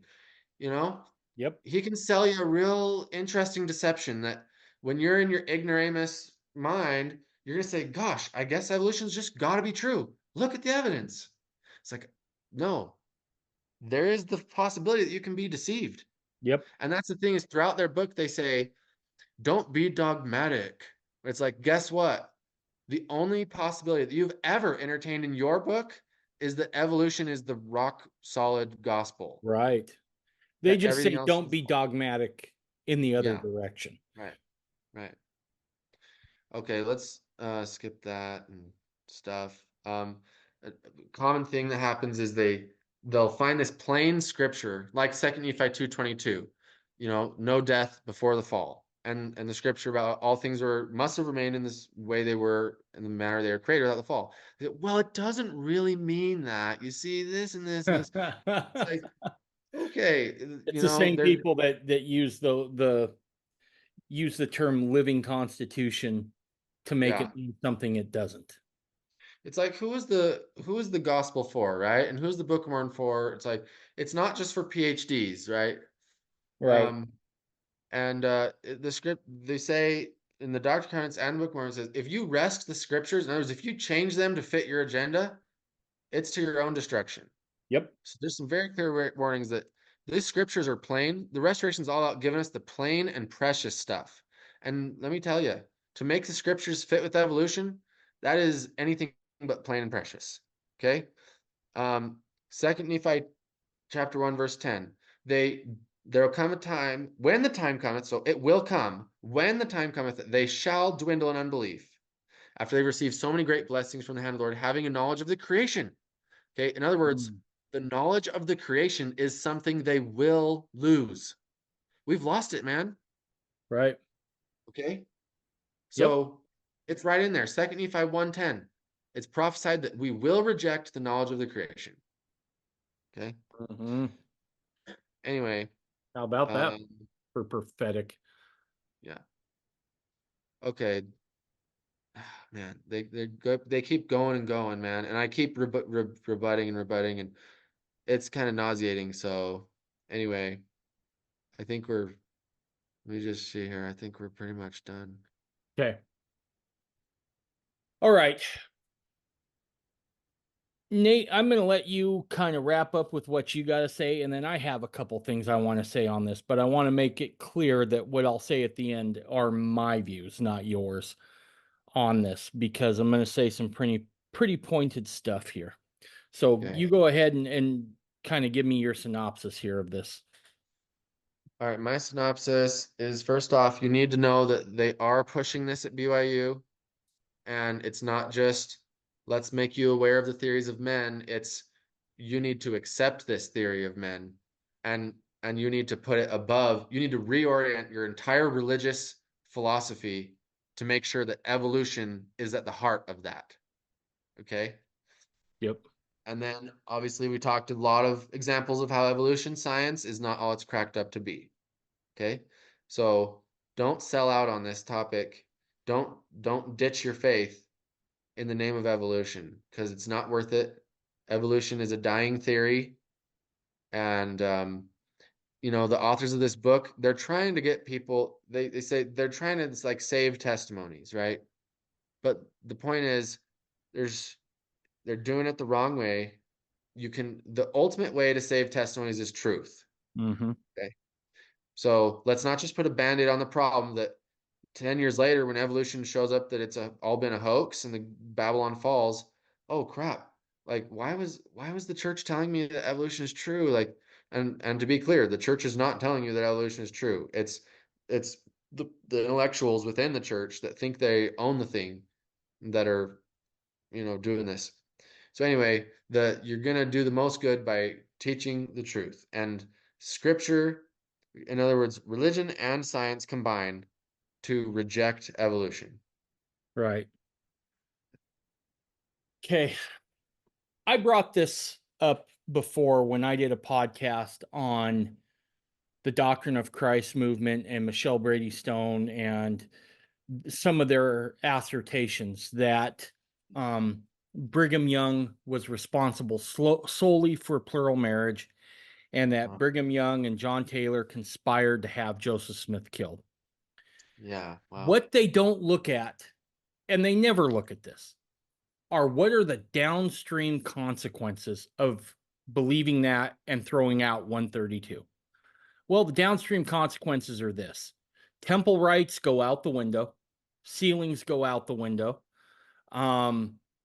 You then have a defunct leadership of the church, which then creates issues when you start again talking about authority and those sorts of things. Those are the unintended consequences, or maybe intended. I don't know what their motive is.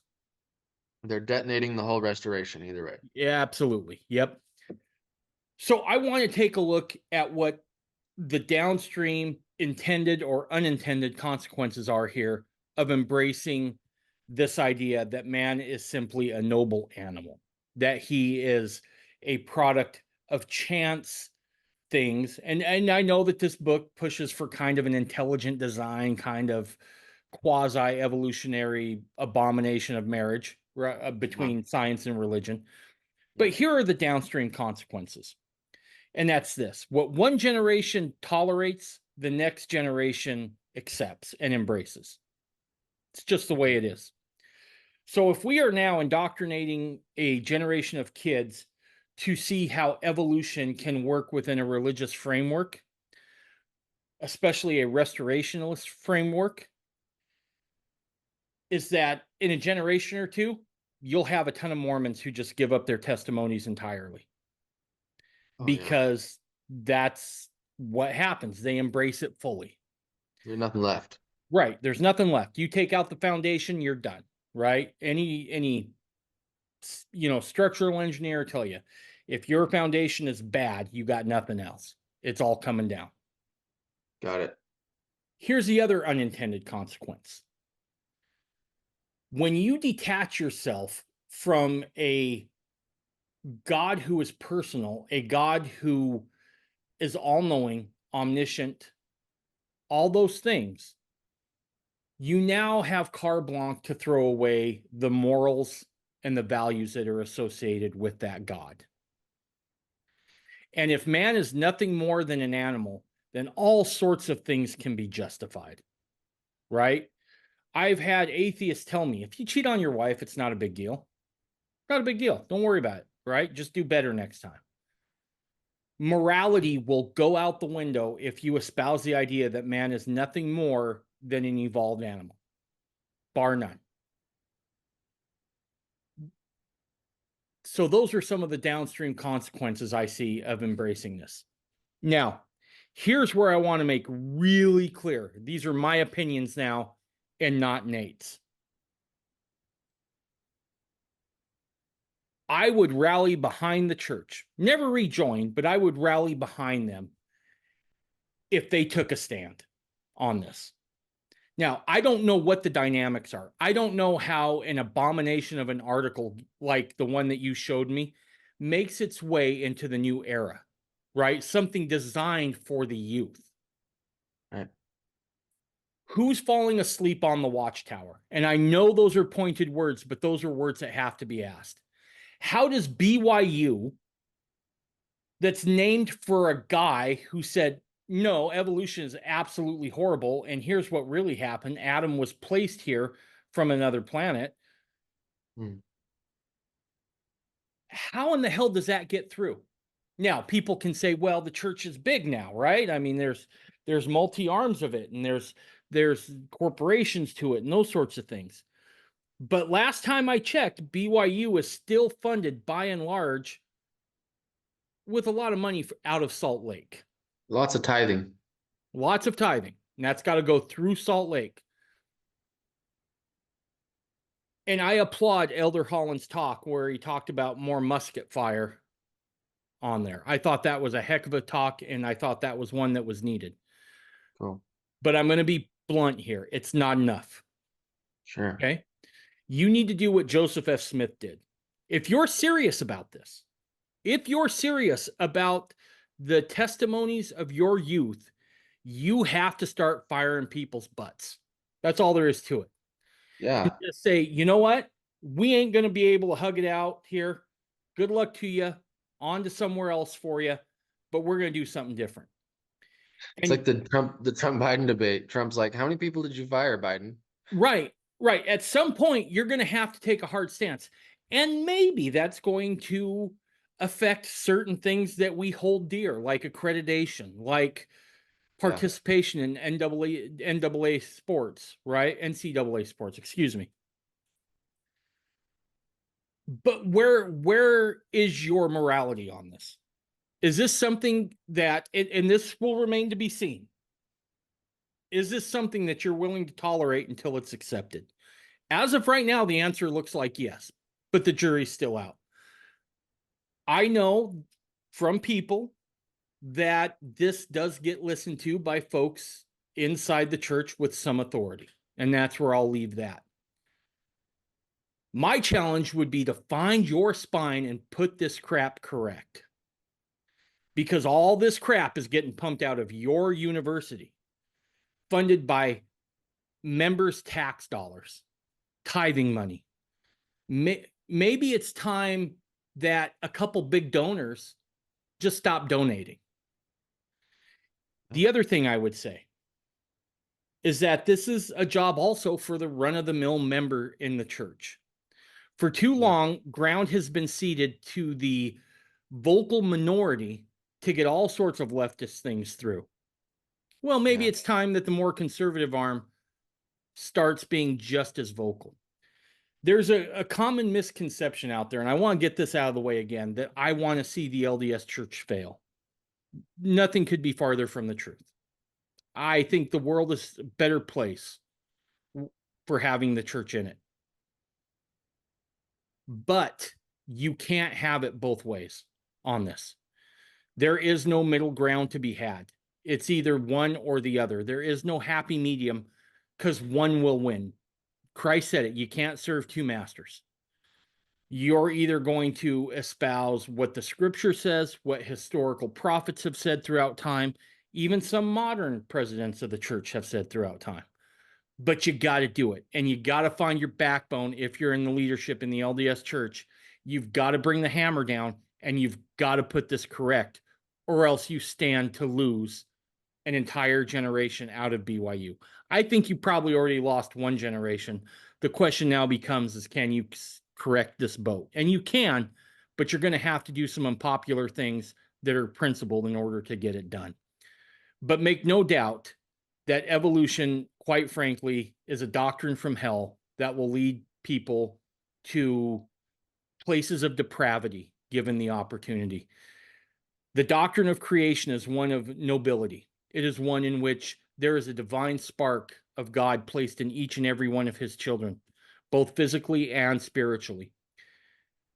Evolution is a doctrine of accepting the natural man as he is, because darn it, that's just the way nature intended it. And you can't have both of those that exist simultaneously in the same space. One will win out over the other. What's going to happen in the church with it, I can't say. My hope is that somebody puts this correct and that BYU can find itself again on a good footing within the gospel, doing good science that not only is in pursuit of science, but also that seeks to understand how God does his work. And that those are my statements on this. Again, those aren't Nate's, those are mine. I've leveled some heavy criticism here, but I think it's well-founded. And I quite frankly think it's beyond time that leadership takes care of this, because there's not enough musket fire coming out of BYU right now.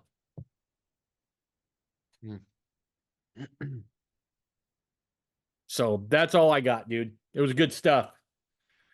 Thanks so much. This was really fun, and I'm honored to be able to share these important messages. Dude, I love to have you on, and let's keep doing it as you come up with new stuff, because I have a feeling that this won't be the last time that something like this rears its head. Cool. Awesome. All right, Nate, hang out for just a minute, and everyone else, we'll see you next time.